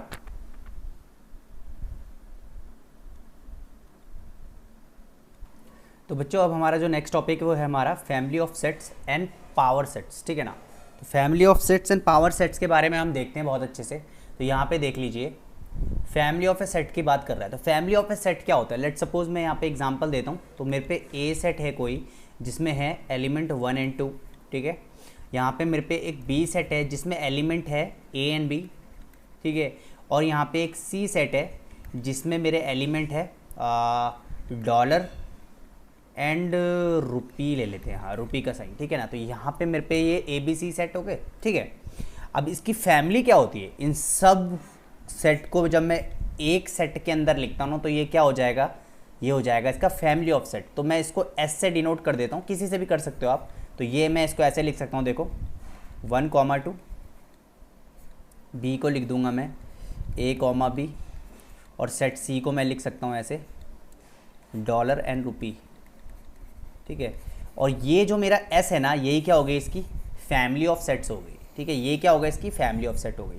तो समझ में आ गया आपको फैमिली ऑफ सेट क्या होता है? कि अगर कोई भी, अगर मैंने सेट लिया है A and B and C X Y Z, जितने सेट लेने, उन सब को एक जगह पे अगर मैं क्या कर दूं, एक जगह पे डिस्प्ले कर दूं, तो वो क्या हो जाएगी? मेरी फैमिली ऑफ सेट्स हो जाएगी। यहाँ तक क्लियर हो गया, ठीक है। अब यहाँ पे देखिए, यहाँ पे बोला हुआ आपको पावर सेट। पावर सेट क्या होता है वो देखते हैं। तो भाई पावर सेट अब देखते हैं पावर सेट क्या होता है। देखिए यहाँ पे मैं बता देता हूँ पावर सेट क्या होता है। A family of all the subset of A given set is called the power set. The family of all the subset of A given set is called a power set. मतलब यहाँ पे अगर मैं एक example ले लूँ, अगर मैं यहाँ पे एक एग्जांपल ले लूँ कि भाई मैंने यहाँ पे देखो ए क्या बताया था? ए बताया था मैंने 1 एंड 2, ठीक है, 1 एंड 2, ठीक है। तो इस ए का जो पावर सेट हो जाएगा ऐसे करके, इसका जो पावर सेट हो जाएगा वो कितने हो गए? इस ए के सबसेट। तो ये हो जाएगा जैसे 1, ये हो जाएगा 2, फिर हो जाएगा मेरा एक 5, और फिर एक खुद 1 और 2। तो ये क्या हो जाएगा मेरा? इसका पावर सेट हो जाएगा। तो यहाँ तक क्लियर हो गया ना पावर सेट क्या होता है। फिर एक और एग्जांपल देख लेता हूँ मैं, एक और एग्जांपल दे देता हूँ। लेट सपोज कर लो लेट सपोज कर लो यहाँ पे मैं बोलता हूँ मेरे पे ए है, ए एंड बी, ठीक है। तो अब मुझे इसका पावर सबसेट निकालना है। तो पावर सबसेट निकालना है तो ऑब्वियसली बात है, मैं किसकी बात कर रहा हूँ? सबसेट निकालने वाली बात है ना। इसका जो पावर सबसेट हो जाएगा वो ऐसा कुछ हो जाएगा, ये हो जाएगा ए, फिर बी, फिर ए बी, और फिर एक 5। तो ये इसका पावर सबसेट हो जाएगा। यहाँ तक क्लियर हो गया मेरे बच्चों। आगे बढ़ते हैं। आगे जो हमारा टॉपिक है वो है हमारा यूनिवर्सल सेट। क्या बात है, यूनिवर्सल सेट बहुत ही अच्छा टॉपिक है बच्चों। ये यूनिवर्सल सेट होता क्या है पहले तो वो देख लेते हैं। Universal set is the set, universal set is the set of elements from which elements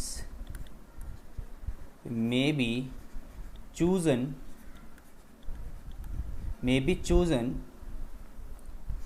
to form sets। अच्छा, यूनिवर्सल सेट क्या होता है भाई? यूनिवर्सल सेट मतलब मैं इसको बोल सकता हूँ यूनिवर्सल सेट वो सेट होता है, ये यूनिवर्सल सेट वो सेट होता है जहाँ से मैं एलिमेंट चूज़ करूँ और वो क्या बन जाए? एक सेट बन जाए। जैसे कि मैं एग्जांपल देता हूँ, यहाँ पे एक मैं वेन डायग्राम से भी बताऊँगा कि भाई ये जो U होता है ना, इसको पहले तो एग्जांपल देख लेते हैं। इसको पहले तो मैं किससे डिनोट करता हूँ? इसका सिंबल क्या है? इसका सिंबल है ऐसे U, या फिर मैं इसको E से भी डिनोट करता हूँ, या फिर आपको ऐसे सिंबल से भी आप डिनोट करते हैं इसको, है ना, ऐसे ई, और ई की ऐसे पूंछ निकली हुई है। पर मैं यार प्रीफर करता हूँ यू, यूनिवर्सल तो यू, तो मैं यू ही लिखता हूँ इसको। ऐसे भी लिखते हैं काफ़ी बुकों में, ई भी लिखते हैं, पर मैं यू से डिनोट करता हूँ, ईजी लगता है, ठीक है। तो जैसे कि मैंने आपको बताया कि भाई यहाँ पे एक लेट सपोज यहाँ पे ये स्कूल है, क्या है? स्कूल है। तो स्कूल के जितने भी बच्चे हैं मेरे पे, वो क्या हो गया मेरे पे? एक यूनिवर्सल सेट हो गया, ठीक है। स्कूल, सारा स्कूल मेरा एक यूनिवर्सल सेट है जिसमें टीचर्स भी हैं, स्टूडेंट्स भी हैं, ठीक है भाई, वर्कर्स भी हैं, आंटी अंकल सब हैं, ठीक है, और प्रिंसिपल भी है, और वाइस प्रिंसिपल भी है, सारे हैं। मतलब एक स्कूल जो हो गया मेरा एक यूनिवर्सल सेट हो गया। अब मैंने आपको एक सेट बनाने के लिए बोला, इससे मैंने ये बोला कि set of cricket players selected from your school. ठीक है भाई, क्या बोला मैंने? A set of cricket players selected from your school, है ना, स्कूल। ठीक है भाई। तो भाई यहाँ पे देखो, जो आपका स्कूल था वो तो पूरा क्या था, यूनिवर्सल सेट था। पर अब जो आप सेट बनाने वाले हो, ठीक है, वो स्कूल से ही लोगे ना, बच्चे लोगे। क्या पता कोई वर्कर अच्छा खेलता है, क्या पता कोई टीचर अच्छा खेलता है, वाइस प्रिंसिपल को ले लिया, अरे क्या बात है। तो मैं 11 प्लेयर्स लूँगा। कितने?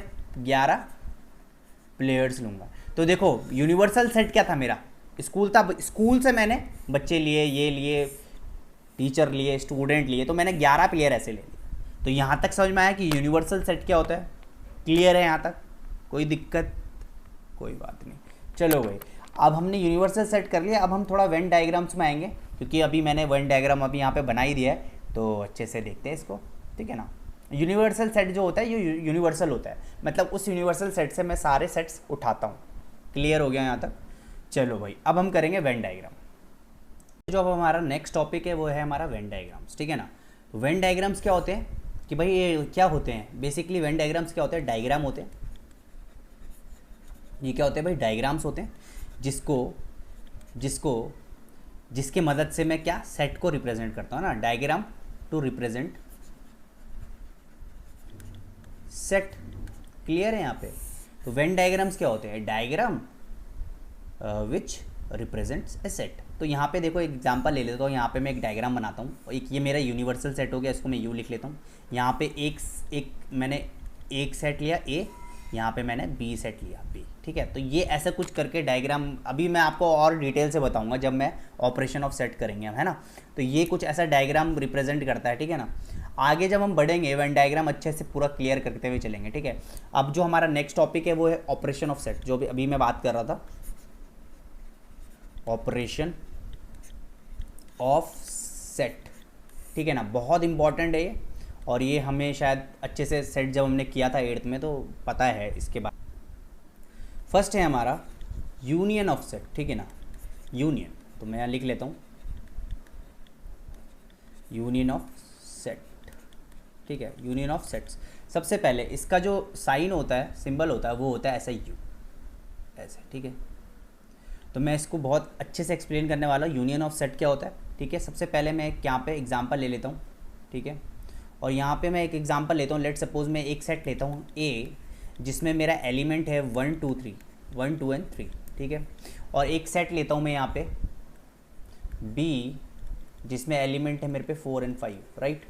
अब यहाँ पे अगर मैं बोलूँ ए यूनियन बी बोलूँ, तो ए यूनियन बी मीन्स कि भाई इसके सारे एलिमेंट और इसके सारे एलिमेंट को मैं साथ में ले लूँ, तो ये हो जाएगा 1 2 3 4 एंड 5। इसका मतलब होता है यूनियन। समझ में आया कि ए के सारे एलिमेंट, बी के सारे एलिमेंट, सबको साथ में ले लो। आपको पता है अगर यहाँ पे अगर फिर 3 भी होता तो फिर मुझे पता है कि सेट में मैं उसको दोबारा नहीं लिखता, है ना। जो एक बार लिख लिया वो एक बार आ गया। ठीक है। तो ए यूनियन बी हमारा हो जाएगा 1 2 3 4 5, राइट। तो यूनियन मतलब क्या होता है? दोनों को मैं एक साथ लिख दूँ, राइट। ठीक है। यहाँ तक क्लियर है? ठीक है। अब यहाँ पे देखो, इसको वेन डायग्राम में समझते हैं। यूनियन को मैं कैसे वेन डायग्राम में बता सकता हूँ। तो देखो, अगर मैं इसको ऐसे कर दूँ, ये मेरे पे एक सेट है। ठीक है। ये मेरे पे एक यूनिवर्सल सेट है, जिसमें मेरे पे ए है और यहाँ पे मेरे पे एक बी है, और ये दोनों ऐसे करके मैं इसको रिप्रेजेंट कर सकता हूँ। ये क्या है मेरे बच्चों? ये है मेरे पे ए यूनियन बी। ठीक है। ए यूनियन बी को मैं ऐसे भी रिप्रेजेंट कर सकता हूँ, ए यूनियन बी को मैं ऐसे भी रिप्रेजेंट कर सकता हूँ। देखिए, ये मेरे पे बी सेट है और बी के अंदर मेरा ये ए सेट है, तो मैं उसको ए यूनियन बी को मैं ऐसे भी रिप्रेजेंट कर सकता हूँ। ठीक है। ऐसे भी कर सकता हूँ। और ये केस किसका है? देखो बहुत अच्छे से देखना कि भी जो बी है ना, वो मेरा सेट, बी जो है मेरा, वो मेरा क्या हो जाएगा? B is a subset of A. तो देखो, बी के सारे एलिमेंट ए के अंदर है, तो ये वाला B is a subset of A, और ये ए यूनियन बी का ही केस है। ठीक है। ए यूनियन बी में ऐसा भी डायग्राम बन सकता है। ठीक है। फिर आते हैं ए यूनियन बी में और कैसे डायग्राम बन सकते हैं, देख लीजिए। ए यूनियन बी में मैं ऐसे भी डायग्राम बना सकता हूँ, जैसे कि यहाँ पे ए और यहाँ पे बी, ये मेरा ए है, ये मेरा बी है, ठीक है, और इसको मैं शेडेड कर देता हूँ, बिल्कुल सही बात है। ये मैं ऐसे भी बना सकता हूँ, ठीक है, ए यूनियन बी को मैं ऐसे भी बना सकता हूँ। यहाँ तक क्लियर हो गया, सिंपल है। ओके, अब प्रॉपर्टीज़ अब देखते हैं इसकी प्रॉपर्टीज़, ठीक है, इसकी बहुत अच्छे से अब प्रॉपर्टीज़ देखेंगे हम, ठीक है। मैं यहाँ पे प्रॉपर्टीज़ लिख लेता हूँ, ठीक है जी। ठीक है, properties of union of sets, ठीक है। प्रॉपर्टीज देखते हैं क्या प्रॉपर्टीज है। पहली प्रॉपर्टी क्या कहती है, देख लो कि भाई अगर मैं ए यूनियन बी करूं, अगर मैं ए यूनियन बी करूं तो जो ए यूनियन बी होने वाला है ना, वो बी यूनियन ए के इक्वल होगा, सिंपल सी बात है। और ये कौन सी प्रॉपर्टी है, ये हमारी कॉम्यूटेटिव लॉ, ठीक है, कॉम्यूटेटिव लॉ, सिंपल बात है। इसका एग्जांपल देख ले, अगर मैं बोलता हूँ ए सेट में मेरे पे 1,2 है और बी सेट में मेरे पे है 3,4, ठीक है, तो यहाँ पे ए यूनियन बी कितना हो जाएगा, देखो ज़रा, यहाँ पे हो जाएगा 1 2 3 और 4। और अगर मैं बोलूँ बी यूनियन ए बोलूँ तो ये क्या हो जाएगा, फिर से ये वही 1 2 3 4, क्लियर है ना। तो देखो A union B is equals to B union A, तो ये मेरा क्या कौन सा लॉ है, कॉम्यूटेटिव लॉ, राइट, क्लियर है यहाँ तक। सेकंड प्रॉपर्टी देखते हैं इसकी। तो सेकंड प्रॉपर्टी क्या कह रही है, सेकंड प्रॉपर्टी बोलती है भाई कि अगर मैं ए यूनियन बी ब्रैकेट में यूनियन सी करूँ तो ये किसके बराबर होने वाला है, ये बराबर हो जाएगा A union B union C के बराबर। ये कौन सी है, ये है हमारी एसोसिएटिव, ये हमने बचपन से पढ़ते हुए आ रहे हैं, कॉम्यूटेटिव एसोसिएटिव, है ना, एसोसिएटिव लॉ, सिंपल से है। इसका भी एग्जांपल अगर मैं दे दूं तो बिल्कुल एग्जैक्टली सेम आने वाला है। तो देखो आप इसको खुद करके देना। यहाँ पे मैं ए दे देता हूँ 1 और 2, बी दे देता हूँ मैं 3 और 4, और सी दे देता हूँ मैं 1 2 3 और 4, ठीक है। तो मैं ये दे देता हूँ, देखो बिल्कुल एग्जैक्टली अगर आप इसको लगाओगे एसोसिएटिव लॉ बिल्कुल सेम आएगा, ठीक है। This is my second property. आते हैं हम हमारी थर्ड प्रॉपर्टी पे। तो बच्चों अब मैं थर्ड वाली प्रॉपर्टी बता रहा हूँ। तो देखो यहाँ पे A is a subset of A union B and B is a subset of A union B. अब यहाँ पे मैं इसको बताने के लिए मैं आपको बहुत अच्छा सा एग्जांपल दे देता हूँ। लेट सपोज ए मेरे पे है 1 और 2 एंड बी, ऑब्वियसली बात है ए बी भी मैं 1 और 2 ही रखूँगा, ठीक है, क्योंकि ये देखो सबसेट बोल रहा है। तो अगर तो ए यूनियन बी कितना हो जाएगा मेरे पे, ए यूनियन बी कितना हो जाएगा मेरे बच्चों, 1 और 2, सिंपल है। तो क्या ए सबसेट नहीं है इसका, बिल्कुल है, देखो बिल्कुल एग्जैक्टली तो है। और क्या बी इसका सबसेट नहीं है, बिल्कुल देखो सेम ही तो है। तो थर्ड वाला क्लियर हो गया। ऐसी सिमिलरली हमारा फोर्थ वाला भी है, if A is a subset of B, तो मैं बोल सकता हूँ क्या कि ए यूनियन बी क्या होगा, मेरा बी होगा, बिल्कुल बोल सकता हूँ भाई, क्यों नहीं बोल सकता। देखो ना, ए अगर बी का सबसेट है, तो जब बी ए है मेरा, वो ए यूनियन बी नहीं है, देखो वही तो है, तो बिल्कुल सिमिलर है, ये तो बिल्कुल सिमिलर है। फिर आ जाते हैं हम हमारा फिफ्थ वाली प्रॉपर्टी पे। तो देख लेते हैं फिफ्थ वाली प्रॉपर्टी भी इजी है। तो बच्चों अब हमारी फिफ्थ प्रॉपर्टी देखते हैं। तो देखो यहाँ पे क्या बोल रहा है कि भाई अगर ए यूनियन फाई में अगर करूँ, अगर ए का यूनियन अगर मैं फाई के साथ या नल सेट के साथ करूँ तो मुझे ए मिलेगा, सिंपल है। तो अगर मैं ए ले लेता हूँ, लेट सपोज 1 और 2, और बी मेरा क्या है, लेट सपोज मैं बोल रहा हूँ ये फाई सेट है, नल सेट है, बी मेरा नल सेट है। तो अगर मैं ए यूनियन बी करूँगा तो ए यूनियन बी क्या आएगा मेरा, ए ही तो आएगा, सिंपल है ना भाई, बी में तो कुछ है ही नहीं, तो ए ही तो आएगा मेरे पे। तो बी क्या था मेरा, एक नल सेट था, उसने यहाँ पे नल सेट लिख रखा है, तो मैं ऐसे कर देता हूँ, या बी लिख लो, कोई दिक्कत नहीं है। यहाँ पे क्या आएगा, ए आएगा। तो देखो ये भी क्लियर हो गया, ये वाली प्रॉपर्टी भी सिंपल है। चलो हम करते हैं हमारा नेक्स्ट टॉपिक, जो है हमारा इंटरसेक्शन ऑफ ए सेट। तो बच्चों अब हम देखते हैं इंटरसेक्शन ऑफ ए सेट। अब यहाँ पे इंटरसेक्शन ऑफ ए सेट में सबसे पहले मैं आपको एग्जांपल दे देता हूँ कि इंटरसेक्शन होता क्या है, तो आपको बहुत अच्छे से पता चल जाएगा कि आगे एग्जांपल देके, है ना। तो यहाँ पे अगर मैं एक सेट लेता हूँ ए, जिसमें एलिमेंट्स है 1 2 और 3, और जिसमें यहाँ पे मैं एक सेट लेता हूँ बी जिसमें एलिमेंट्स है 3 4 एंड 5। तो अगर मैं बोलूँ इंटरसेक्शन, तो इंटरसेक्शन का साइन होता है ऐसा उल्टा यू, जैसे यूनियन में ये होता है ना, तो इंटरसेक्शन में ऐसे उल्टा होता है ऐसा, ठीक है। तो अगर मैं बोलूँ ए इंटरसेक्शन बी करना है मेरे को, तो ए इंटरसेक्शन में क्या आता है जो इन दोनों में कॉमन है, तो इन दोनों में क्या कॉमन है, देखो 3, इसमें 3, तो यहाँ पे इंटरसेक्शन आ जाएगा 3। क्लियर है। यहाँ पे इंटरसेक्शन क्या होता है, जो दोनों में कॉमन है, जो दोनों में कॉमन एलिमेंट है वही मेरा क्या होता है, इंटरसेक्शन। और यूनियन में क्या होता था, यूनियन में सारे ऐड हो जाते थे, है ना, सबको ले लेता था मैं, पर इंटरसेक्शन में सिर्फ जो कॉमन होगा उसको लिया जाएगा।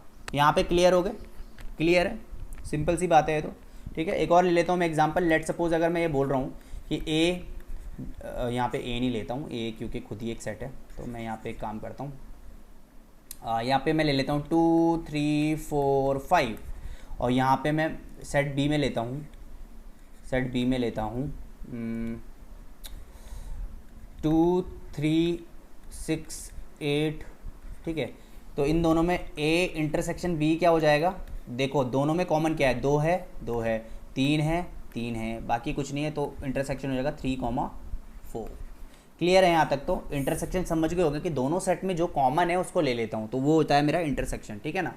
क्लियर है यहाँ तक, ठीक है। अब इंटरसेक्शन के वेन डायग्राम्स देख लेते हैं, इंटरसेक्शन के वेन डायग्राम्स देख लेते हैं।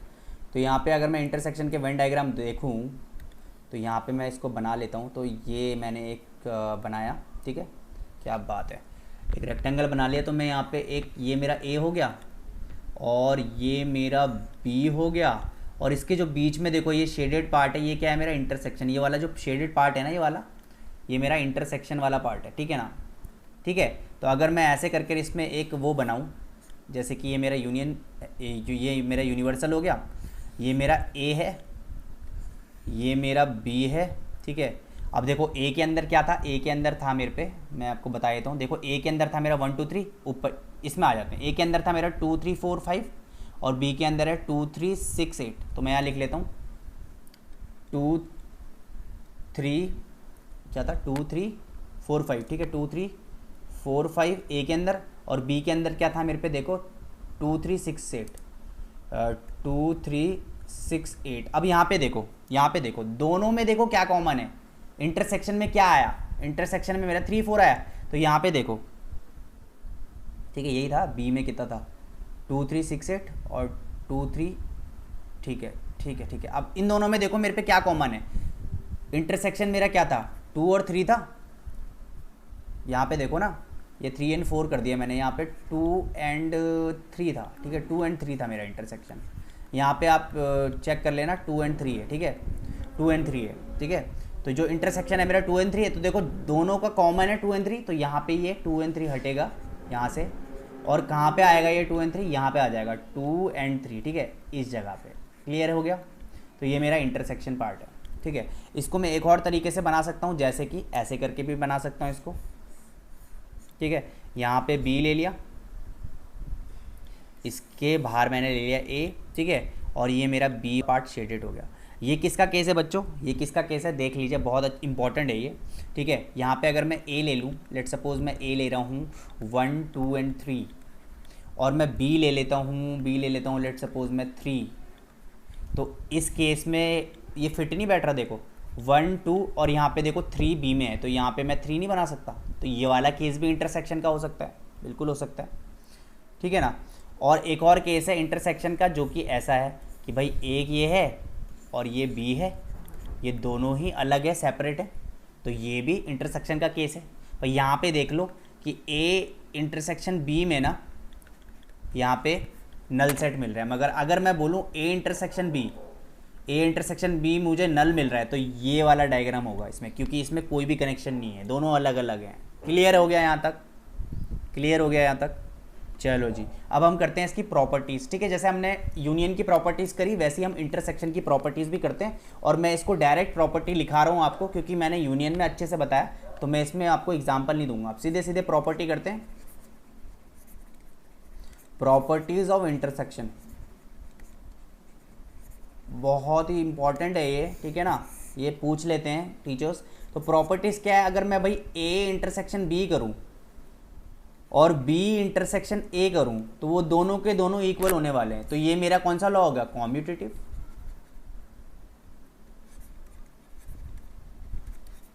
सिंपल है, ठीक है। हमारा जो सेकंड प्रॉपर्टी कहती है भाई, अगर मैं बोलूं A intersection B bracket intersection C, और इसको अगर मैं करूं ऐसे कि A intersection B intersection C, फिर भी ये क्या है, दोनों इक्वली होंगे, तो ये क्या होगा, मेरा एसोसिएटिव होगा, है ना, एसोसिएटिव लॉ। सिंपल है, जैसे हमारा यूनियन में था, जैसे यूनियन में था वैसे ही हमारा इंटरसेक्शन में हो गया, है ना। नेक्स्ट प्रॉपर्टी करते हैं। तो जो हमारी नेक्स्ट प्रॉपर्टी है वो देख लेते हैं कि भाई अगर मैं बोलूँ A is a subset of B, ठीक है, A is a subset of B, then A intersection B equals to A. बहुत अच्छा है, बहुत बढ़िया। देखो बड़ा इजी है कि अगर मैं बोलूँ भाई ए सबसेट है बी का, तो अगर मैं ए इंटरसेक्शन बी करूँगा ना तो वो ए ही आएगा, ठीक है ना। तो जैसे मैं बता देता हूँ, ए में अगर मैंने लिया 1 and 2 और बी में मैंने लिया लेट सपोज 1 2 3 1 2 1 2 1 2, क्योंकि देखो सबसेट है ना, तो अगर ए मैंने 1 2 लिया और बी मैंने 1 2 लिया, तो अगर मैं ए इंटरसेक्शन बी करूँ तो कितना आ जाएगा, 1 and 2, ठीक है ना। ए इंटरसेक्शन बी करो तो 1 and 2 ही आएगा, दोनों में दोनों ही कॉमन है। और जो ए इंटरसेक्शन बी है, क्या ये 1 के बराबर नहीं है, ए के बराबर नहीं है, बिल्कुल है। और इसको मैं ऐसे भी कर सकता हूँ कि भाई A intersection B is equals to B, ये भी बोल सकता हूँ, बिल्कुल बोल सकता हूँ, क्यों नहीं बोल सकता। चलो भाई क्लियर है, आगे बढ़ते हैं, ठीक है भाई। अब अगर मैं बोलूँ आपको, अगर मैं आपको बोलूँ अगर मैं आपको बोलूँ भाई A intersection phi, A intersection phi क्या होने वाला है भाई, वो ऑब्वियस सी बात है फाई होगा। देखो ना, अगर मैं एक सेट लूँ जिसके एलिमेंट्स है 1 and 2, और मैं कोई बी सेट ले लूँ जो कि मेरा नल सेट है, और अगर मैं इन दोनों का इंटरसेक्शन कराऊँ जरा, तो क्या आएगा, मुझे नल सेट ही मिलेगा भाई, इन दोनों में तो कुछ भी कॉमन नहीं है, तो नल ही तो मिलेगा। यही तो ये बात कर रहा है, क्लियर है ना। चलो भाई आगे बढ़ते हैं। मोस्ट इंपॉर्टेंट है डिस्ट्रीब्यूटिव लॉ, यहाँ पे बहुत क्वेश्चन पूछे जाते हैं, तो एक बार इसको बहुत इंपॉर्टेंट मार्क कर लो आप, डिस्ट्रीब्यूटिव लॉ, ठीक है ना, डिस्ट्रीब्यूटिव लॉ, ठीक है ना। यहाँ पे डिस्ट्रीब्यूटिव लॉ लगने वाला, देखो अगर कोई भी सेट, 3 सेट है, A B and C set है, आपको दे रखा है, तो यहाँ पे डिस्ट्रीब्यूटिव लॉ कैसे लगेगा, देख लो कि भाई अगर A intersection B union C आपको गिवन है, क्या बोला मैंने, A intersection B union C, तो आप क्या करोगे, देखो आप क्या करोगे, यूनियन सी, देखो बहुत इंपॉर्टेंट है, इसको याद करने का तरीका मैं बताता हूँ आपको। अगर आपको बोला हुआ है कि A intersection B union C दे रखा है, बी यूनियन सी दे रखा है, तो आप क्या करोगे, देखो ए इंटरसेक्शन बी, ठीक है, फिर आप करोगे ए इंटरसेक्शन सी, 3 सेट है, आपको याद रखना 3 सेट है।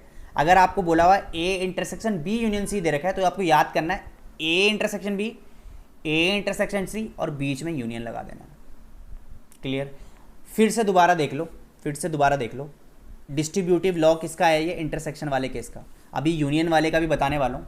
फिर से देख लो, अगर 3 सेट दे रखे हैं आपको, और आपको ए दे रखा है, ए का इंटरसेक्शन बी यूनियन सी के साथ, अगर ऐसा कुछ करके दे रखा है, तो क्या करोगे आप, पहले आप लिख लोगे A intersection B, A intersection C, और बीच में यूनियन लगा दोगे, क्लियर है। ऐसी एक और डिस्ट्रीब्यूटिव लॉ है यूनियन वाला केस। अब अगर मैं ऐसा कर दूं इसको, A union B intersection C कर दूं, तो यहाँ पे क्या केस हो जाएगा, यहाँ पे बिल्कुल उल्टा हो जाएगा सब। देखो यहाँ पे क्या हो जाएगा, यहाँ पे देखो ए इंटरसेक्शन बी था, तो यहाँ पे हो जाएगा ए यूनियन बी, यहाँ पे हो जाएगा ए यूनियन सी, और यहाँ पे देखो यूनियन था, तो यहाँ पे क्या हो जाएगा, इंटरसेक्शन, उल्टा हो जाता है, ठीक है ना। तो ये 2 इंपॉर्टेंट है, ये आप दोनों याद कर लो, काम आने वाला है, ठीक है। ठीक है, जो अब नेक्स्ट टॉपिक है हमारा, देखते हैं उसको। तो अब जो हमारा नेक्स्ट टॉपिक है वो क्या है, डिफरेंस इन सेट। क्या, डिफरेंस इन सेट्स, बहुत ही इंपॉर्टेंट है बच्चों, ये बहुत ही इंपॉर्टेंट है भाई। सेट में कैसे डिफरेंस, माइनस कैसे करूंगा, जैसे कि लेट सपोज मैं आपको एक सेट देता हूँ जिसमें एलिमेंट है 1 2 3 4 एंड 5, और एक सेट दे देता हूँ बी जिसमें एलिमेंट है 3 4 5 6 7, ठीक है।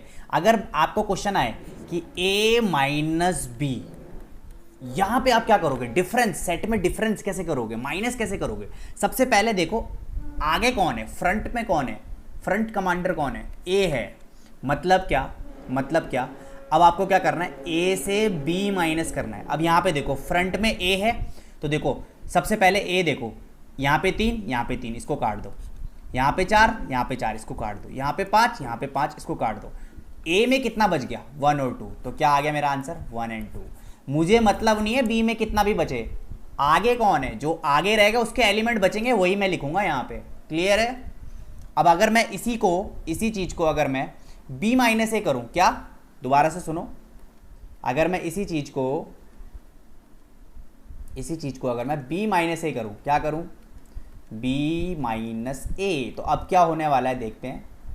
अब देखो अगर मैं b माइनस ए कर दूं, इसको हटा के अगर मैं कर दूं b माइनस ए, अब आगे कौन है, b है, तो अब मुझे यहां से देखना है। देखो 3 है, इस पे 3 कटा, 3 कट गया, 4 इससे कटा, 4 इससे कट गया, 5 इससे कटा, 5 इससे कट गया। अब यहाँ पे b में कितने बचे, 6 और 7, तो कितना आ गया मेरा आंसर, 6 और 7। अब मुझे मतलब नहीं है a में कितने भी छूट जाए, उससे मुझे कोई मतलब नहीं है, मुझे b से मतलब है जो आगे है।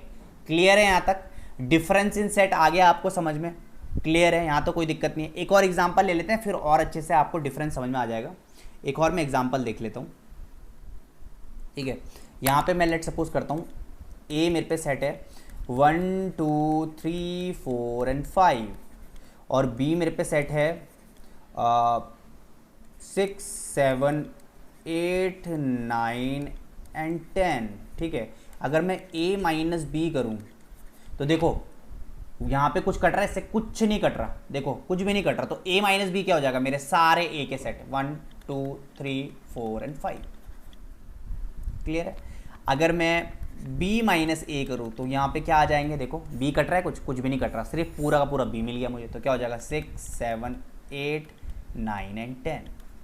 क्लियर है, क्लियर है, ठीक है, बहुत बढ़िया। अब अगर मैं यहाँ पे चेंज कर दूँ, यहाँ पे अगर मैं 5 कर देता, तो पहले ये 5 से ये 5 करता, फिर पूरे के पूरे ये एलिमेंट आ जाते हैं। क्लियर है ना यहाँ तक। तो आई होप यहाँ तक आपको समझ में आ गया होगा। आगे बढ़ते हैं।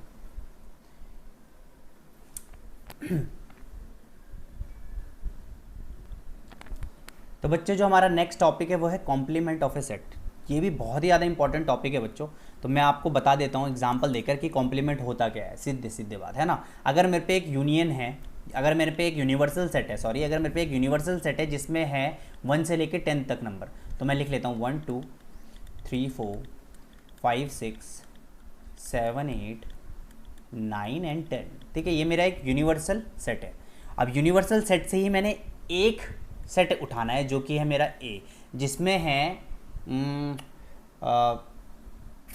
Natural number less than 5। मैं एक सेट उठा लेता हूँ, मैं ए सेट उठा लेता हूँ कि एक नेचुरल नंबर लेने हैं मुझे जो कि 5 से छोटे हैं, है ना, 5 से छोटे हैं। 5 मैं यहाँ पे एक सेट ले लेता हूँ कि नेचुरल नंबर उठा रहा हूँ मैं जो कि 5 या 5 से छोटे हैं। तो 5 या 5 से छोटे हैं, तो नेचुरल नंबर कितने हैं मेरे पे, 1 2 3 4 और 5। ठीक है, यूनिवर्सल सेट मेरे पे ये था, और इस यूनिवर्सल सेट से मैंने एक सेट उठाया है ए, ठीक है, जो 1 से लेकर 5 तक है। क्लियर है यहाँ तक। अब कॉम्प्लीमेंट क्या होता है, अगर मैं बोलूँ कि भाई ए कॉम्प्लीमेंट बताओ, कॉम्प्लीमेंट मतलब जैसे ये कोई भी, जैसे मैं अगर बोल रहा हूँ ए कॉम्प्लीमेंट बताओ, तो मतलब कॉम्प्लीमेंट मतलब ए को छोड़ के सारे नंबर। तो यहाँ पे देखो ए कितना है, 1 2 3 4 5 हो गए। अब यूनिवर्सल सेट से मेरे पे जितने ए को छोड़ के जितने भी हैं, तो देखो ए तो ये सारे छूट गए, कितने बचे मेरे यूनिवर्सल सेट में, 6 7 8 9 और 10। तो ये होता है मेरा कॉम्प्लीमेंट, ए को छोड़ के सारे एलिमेंट। ठीक है ना। अब वो ए में तो इतने ही एलिमेंट है, तो भाई मुझे कहाँ से लेना होगा, यूनिवर्सल सेट से लेना होगा, ऑब्वियस सी बात है। यहाँ तक क्लियर हो गया। तो मैं 1 2 एग्जाम्पल और दूंगा बहुत अच्छे से। यहाँ तक क्लियर हुआ, ए को छोड़ के सारे। कॉम्प्लीमेंट मतलब ए को, या कोई भी आप कॉम्प्लीमेंट लो किसी का भी, तो उसको छोड़ के सारे सेट, सारे जितने भी एलिमेंट्स हैं। ठीक है, कॉम्प्लीमेंट का साइन होता है ऐसे ए डैश, ऐसे ए बार भी होता है, ठीक है ना, और ए सी भी होता है, ऐसे भी होता है। ए कॉम्प्लीमेंट भी ऐसे भी लिख सकते हो, ए डैश भी लिख सकते हो, और ए बार भी लिख सकते हो। तीनों में से कोई भी यूज़ कर लो, कोई दिक्कत नहीं है, पर ज़्यादातर ए डैश यूज़ होता है, ठीक है ना। जब हायर स्टडीज़ में जाओगे तो ए सी यूज़ होता है, ए कॉम्प्लीमेंट, ठीक है ना। यहाँ तक क्लियर हो गया। मैं एक और एग्जांपल देता हूँ बहुत अच्छे से, फिर आपको समझ में आ जाएगा। अगर मैं बोलूँ ए मेरे पे एक सेट है 1 2 3 एंड 4, बी मेरे पे सेट है 3 4 5 6, ठीक है। और अगर मैं बोलूँ ए यूनियन बी इसका निकालो, तो ए यूनियन बी हो जाएगा मेरे पे 1 2 3 4 5 एंड 6, ठीक है। ये मेरा ए यूनियन बी हो गया। अब अगर मैं बोलूँ भाई ए कॉम्प्लीमेंट निकाल, क्या निकाल, A complement from this set, तो इसका ए कॉम्प्लीमेंट क्या हो जाएगा, इसको छोड़ के सारे, तो कितने हो जाएंगे 5 एंड 6, ठीक है ना। क्लियर है। अगर ए यूनियन बी के बाद मैं बोलूँ ए कॉम्प्लीमेंट निकालो, तो इसमें भाई ए को छोड़ के सारे एलिमेंट। यहाँ तक क्लियर हो गया। तो कॉम्प्लीमेंट का ड्रामा समझ में आ गया आपको, ठीक है जी। आते हैं इस पे, इसके लॉस कर लेते हैं, लॉज ऑफ कॉम्प्लीमेंट, ये भी बहुत इंपॉर्टेंट है। लॉज ऑफ कॉम्प्लीमेंट, ठीक है ना। पहला लॉ क्या कहता है मेरे प्यारे बच्चों, पहला लॉ बोलता है अगर मैं किसी भी ए का कॉम्प्लीमेंट करूं और उसका फिर से कॉम्प्लीमेंट कर दूं तो वो ए ही होता है भाई, ठीक है ना। अगर मैं बोलूं ए क्या है मेरे पे 1 और 2 है, और यूनिवर्सल सेट मेरे पे 1 से लेके 10 तक है, तो मेरा ए कॉम्प्लीमेंट कितना हो जाएगा, ए कॉम्प्लीमेंट हो जाएगा मेरा कितना भाई 3 से लेके 10, और फिर इसका फिर से कॉम्प्लीमेंट कर दूंगा तो इसको छोड़ के फिर वही आ जाएगा, तो कितना आ जाएगा 1 और 2। समझ में आया। तो अगर मैं ए का कॉम्प्लीमेंट करूँ और फिर से कॉम्प्लीमेंट कर दूँ तो वो ए ही आता है। यहाँ तक क्लियर हो गया, बिल्कुल क्लियर हो गया होगा। आगे चलते हैं। इसका सेकंड क्या बोलता है, अगर मैं बोलूँ भाई यूनिवर्सल सेट का ही अगर तू कॉम्प्लीमेंट ले ले, यूनिवर्सल सेट का ही अगर कॉम्प्लीमेंट ले ले तो क्या आएगा भाई, नल सेट आएगा। भाई ये देखो ऊपर देखो, इस यूनिवर्सल सेट क्या था मेरा 1 से लेकर 10 तक, इसी का कॉम्प्लीमेंट कर लूँगा तो भाई और तो कुछ रहा ही नहीं, तो फिर क्या आएगा, वो नल सेट ही तो आएगा, ठीक है ना। क्लियर है, बिल्कुल क्लियर हो गया होगा। यहाँ पे अब थर्ड पॉइंट देखते हैं कि अगर मैं बोलूँ ए यूनियन ए कॉम्प्लीमेंट, तो ये क्या हो जाएगा, ए यूनियन ए कॉम्प्लीमेंट क्या होगा मेरा, यूनियन। क्लियर है। यहाँ पे दिखा देता हूँ मैं आपको एग्जाम्पल की, कोई कमी थोड़ी ना है। यूनिवर्सल सेट है मेरे पे 1 से लेके और 10 तक, ठीक है। और ए है मेरे पे, लेट सपोज कर लो 1 2 एंड 3, ठीक है। अब अगर मैं बोलूँ ए कॉम्प्लीमेंट क्या है 1 2 3 का, ठीक है, तो पहले तो ए कॉम्प्लीमेंट क्या होगा, ए कॉम्प्लीमेंट हो जाएगा मेरा कितना 1 2 3 है, तो फिर यहाँ पे हो जाएगा 7 से लेकर 10 तक, ठीक है ना।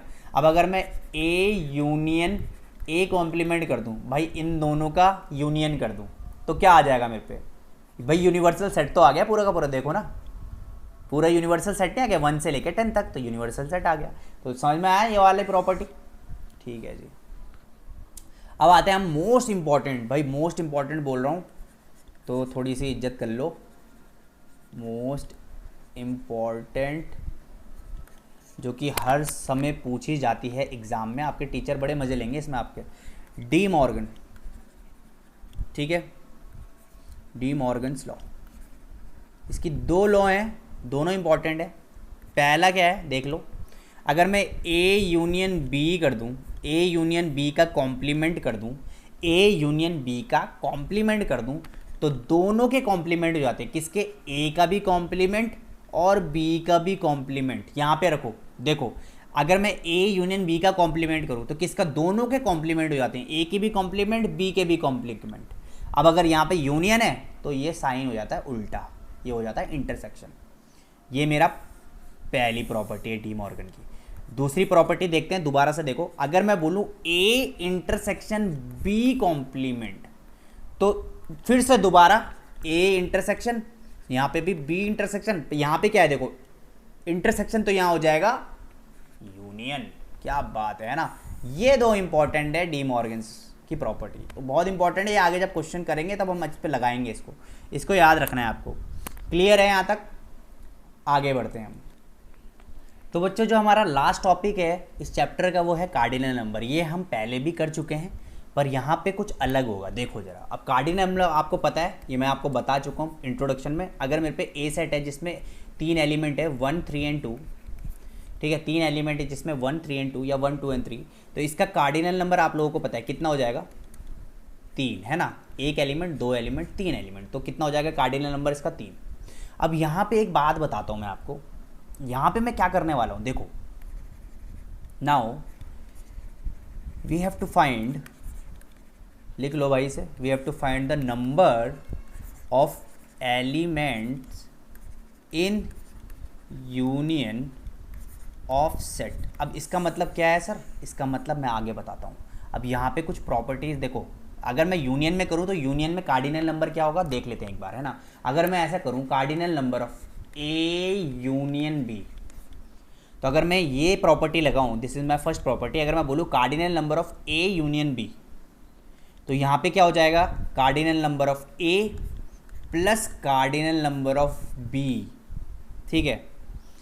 अगर मैं बोलूँ cardinal number of A union B, तो यहाँ पे क्या हो जाने वाला है कि भाई cardinal number of A plus cardinal number of B, मतलब number of elements in A plus number of elements in B. ये कब एप्लीकेबल होता है, जब इन दोनों में ए और बी सेट में कुछ भी कॉमन ना हो।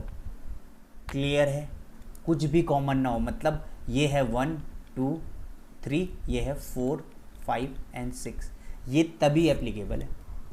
क्लियर है, तो देखो अगर मैं इन दोनों का यूनियन कर दूँ, ए यूनियन बी कर दूँ, तो कितना आ जाएगा देखो 1 2 3 4 5 एंड 6, ठीक है। अब देखो ये आ गया मेरे पे ए यूनियन बी का, तो अगर मैं इसकी बात करूँ तो इसका कार्डिनल नंबर कितना है, ए यूनियन बी का कितना है, 6 हो गया। अब यहाँ पे देखो इसका कितना है 3, इसका कितना है 3, तो कितना हो गया 6। क्लियर है, तो यहाँ तो ये प्रॉपर्टी सही है। जब तक ये प्रॉपर्टी तभी लगेगी जब दोनों में कोई भी चीज़ कॉमन ना हो, ठीक है, कोई चीज़ कॉमन नहीं है, दोनों अलग अलग हैं, ठीक है ना। क्लियर है, ये वाली प्रॉपर्टी तो तब होती है जब कोई भी दो सेट दे रखे हैं हमें और दोनों बिल्कुल डिफरेंट है, कोई भी कॉमन ना हो, किसी चीज़ में कुछ कॉमन ना हो, दोनों अलग अलग डिफरेंट सेट है, तब ये प्रॉपर्टी लगती है। पर मैं ये कभी भी प्रीफर नहीं करता, मैं हमेशा प्रीफर करता हूँ इसको, याद रखो इसको, क्योंकि ये तो अगर आपको ये हो गया ना तो आप कहीं ना कहीं गलती करोगे, पर अगर आपको ये याद है ना तो ये आप कहीं भी लगा सकते हो। देखो कौन सा वाला, सेकंड वाला बताता हूँ, बहुत इंपॉर्टेंट है। ये फर्स्ट केस था, ये अब आ रहा सेकंड केस होगा। अब सेकंड केस बहुत इंपॉर्टेंट है, ये आपको याद रखना है, सिंपल है। अगर मैं बोलूँ cardinal number of A union B is equals to cardinal number of A plus cardinal number of B minus cardinal number of A intersection B, ये बहुत इंपॉर्टेंट, ये आप कहीं पे भी लगा लो, ये आप कहीं पे भी लगा लो, ये ऊपर वाले में भी आप ये लगाते ना तो कोई दिक्कत नहीं थी। ये बहुत इंपॉर्टेंट है, बहुत इंपॉर्टेंट प्रॉपर्टी है ये, इसको मैं लाल पेन से लिख देता हूँ भाई, बहुत इंपॉर्टेंट, ठीक है भाई। अगर cardinal number of A union B हमें दे रखा है, ठीक है, ए यूनियन बी निकाला और कार्डिनल नंबर निकाला, तो cardinal number of A plus cardinal number of B minus intersection minus cardinal number of A intersection B. अब यहाँ पे देखो एग्जांपल ले लेते हैं, बहुत अच्छा सा एग्जांपल लेके बहुत अच्छा समझ में आएगा। अगर मैं बोलता हूँ ए है मेरे पे 1 2 एंड 3 और बी है मेरे पे 3 4 एंड 5, ठीक है ना, तो यहाँ पे ए का कार्डिनल नंबर कितना हो गया 3, बी का कार्डिनल नंबर कितना हो गया 3। क्लियर है यहाँ तक। और अगर मैं यहाँ पे ए यूनियन बी कर दूँ तो कितना हो जाएगा, देखो ए यूनियन बी हो जाएगा मेरे पे 1 2 3 4 एंड 5। और अब मैं अगर cardinal number of A union B कर दूँ तो कितना हो जाएगा मेरे बच्चों, देखो कितना हो जाने वाला है, ये हो जाएगा मेरे पे 1 2 3 4 5, ठीक है। यहाँ तक क्लियर है, ठीक है, यहाँ तक क्लियर हो गया। अब यहाँ पे देखो ए इंटरसेक्शन बी है, यहाँ पे कुछ है कॉमन, बिल्कुल है, 3 है कॉमन, तो ये हो जाएगा 3। तो ए इंटरसेक्शन बी का अगर मैं कार्डिनल निकाल दूँ तो कितना आ रहा है इसमें 1। अब देखो मैं फॉर्मूले में रखता हूँ, फॉर्मूला क्या था मेरा, देखो फॉर्मूला था मेरा cardinal number of A union B equals to cardinal number of A plus cardinal number of B minus cardinal number of A intersection B. तो यहाँ पे देखो कितना, ये कितना ए यूनियन बी कितना आ रहा है मेरा, ए यूनियन बी मेरा 5 आ रहा, तो मैं यहाँ 5 लिख दूँ। ये देखो कितना है, ये है मेरा 3, ये कितना है, ये मेरा 3 प्लस कर देता हूँ, ये कितना है मेरा, देखो 1 -1, तो देखो कितना आ रहा है, आ नहीं रहा 5, आ गया 5, देखो 6 -1, तो ये कितना आ जाएगा 5 = 5। तो देखो ये बिल्कुल सेटिस्फाई कर रहा है हमारा। तो ये जो मेरा फॉर्मूला है ये बहुत ही ज़्यादा इंपॉर्टेंट हो जाता है। ये जो सेकंड केस है तो इसको मैं लिख लेता हूँ, cardinal number of A union B equals to cardinal number of A plus cardinal number of B minus cardinal number of A intersection B. बहुत इंपॉर्टेंट है ये, हर जगह लगेगा ये आपके एग्ज़ाम में, अभी देख लेना, बहुत इंपॉर्टेंट। जो मैं बोल रहा हूँ वो इंपॉर्टेंट है, ठीक है। अब ये तो था 2 सेट की बात। अगर मैं 3 सेट लिया हूँ तब क्या होगा सर? अगर आप सेट ए ले आते हो, सेट बी ले आते हो और सेट सी ले आते हो तब क्या होने वाला है सर? तो देख लेते हैं। अगर 3 की बात कर रहा हूँ तो यहाँ पे देखो, A union B union C equals to cardinal number of A plus cardinal number of B plus cardinal number of C minus cardinal number of A intersection B minus cardinal number of A intersection C minus cardinal number of B intersection C plus cardinal number of A intersection B intersection C. Sir आपने ये क्या drama करा दिया है ना? बिल्कुल exactly ये इसी के तरह तो है, ढंग से देख लो, इसी की तरह तो है वो। अब इस पे देखो, अगर 3 सेट मिल जाते हैं हमें तो सर इस 3 सेट में कार्डिनल नंबर कैसे निकालूंगा? देखो बहुत ईजी है यार, बहुत ईजी है। इसका मैं एग्जांपल ले लेता हूँ, इसको ख़त्म करेंगे फिर। देखो ए मेरे पे लेट सपोज मैं ले लेता हूँ 1 2 एंड 3, बी ले लेता हूँ लेट सपोज मैं 3 एंड 4 और सी ले लेता हूँ मैं लेट सपोज 4 5 एंड 6, ठीक है। अब यहाँ पे देखो, यहाँ पे देखो, यहाँ पे देखो, बहुत इंपॉर्टेंट है। देखो मैं इसके कार्डिनल नंबर इसी के ऊपर लिखूंगा, ठीक है, रेड पेन से। अब यहाँ पे देखो A union B union C. अब इन सब का अगर मैं यूनियन करता हूँ तो क्या आने वाला है? देखो A union B union C अगर मैं करता हूँ, A union B union C अगर मैं करता हूँ तो क्या आ जाएगा? देखो 1 2 3 4 5 6, 1 2 3 4 5 6, तो कार्डिनल नंबर 1 2 3 4 5 6, 6 आ गया, मतलब ये मेरा 6, ठीक है। यहाँ पे देखो एन का कितना है कार्डिनल नंबर? 3, बी का कितना है? 2, सी का कितना है? 3। अब यहाँ पे देखो A union B, A intersection B, देखो ए इंटरसेक्शन बी कितना है इसमें? 1, देखो 3 कॉमन है ना दोनों में, 1। फिर यहाँ पे देखो ए इंटरसेक्शन सी, कुछ भी कॉमन नहीं है तो ये नल सेट है, 0, कोई दिक्कत नहीं, इसको हटाई दो। फिर आते हैं बी इंटरसेक्शन सी, देखो बी इंटरसेक्शन सी, इसमें कुछ कॉमन है? बिल्कुल कॉमन है, 4 कॉमन है, मतलब कार्डिनल नंबर 1 ही होगा। अब यहाँ पे देखो इन सब में क्या कॉमन है? देखो 3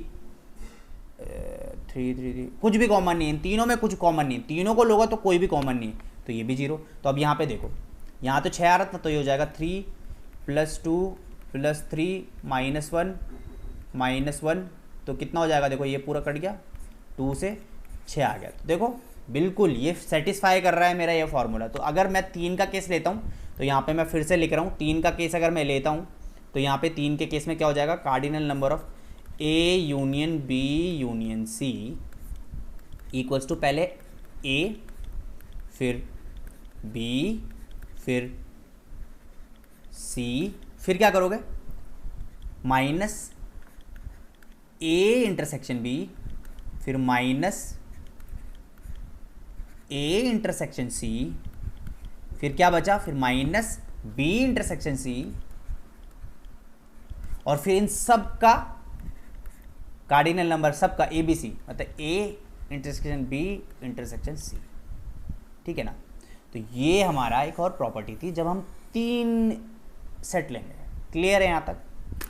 तो बच्चों आपका ये जो चैप्टर है कंप्लीट हो चुका है, हमारा सेट चैप्टर कंप्लीट हो चुका है, व्हाट अ रिलीफ। और जल्दी इसके बाद मैं अब इन्वर्स टिग्नोमेट्रिक कराने वाला हूँ, टिग्नोमेट्रिक फंक्शन है ना। तो आई होप आपको ये चैप्टर पसंद आया होगा, आपने पूरा देखा होगा तो। और प्लीज़ इसको लाइक कर दीजिए, सब्सक्राइब कर दीजिए, हम बहुत मेहनत करते हैं आप लोगों के लिए।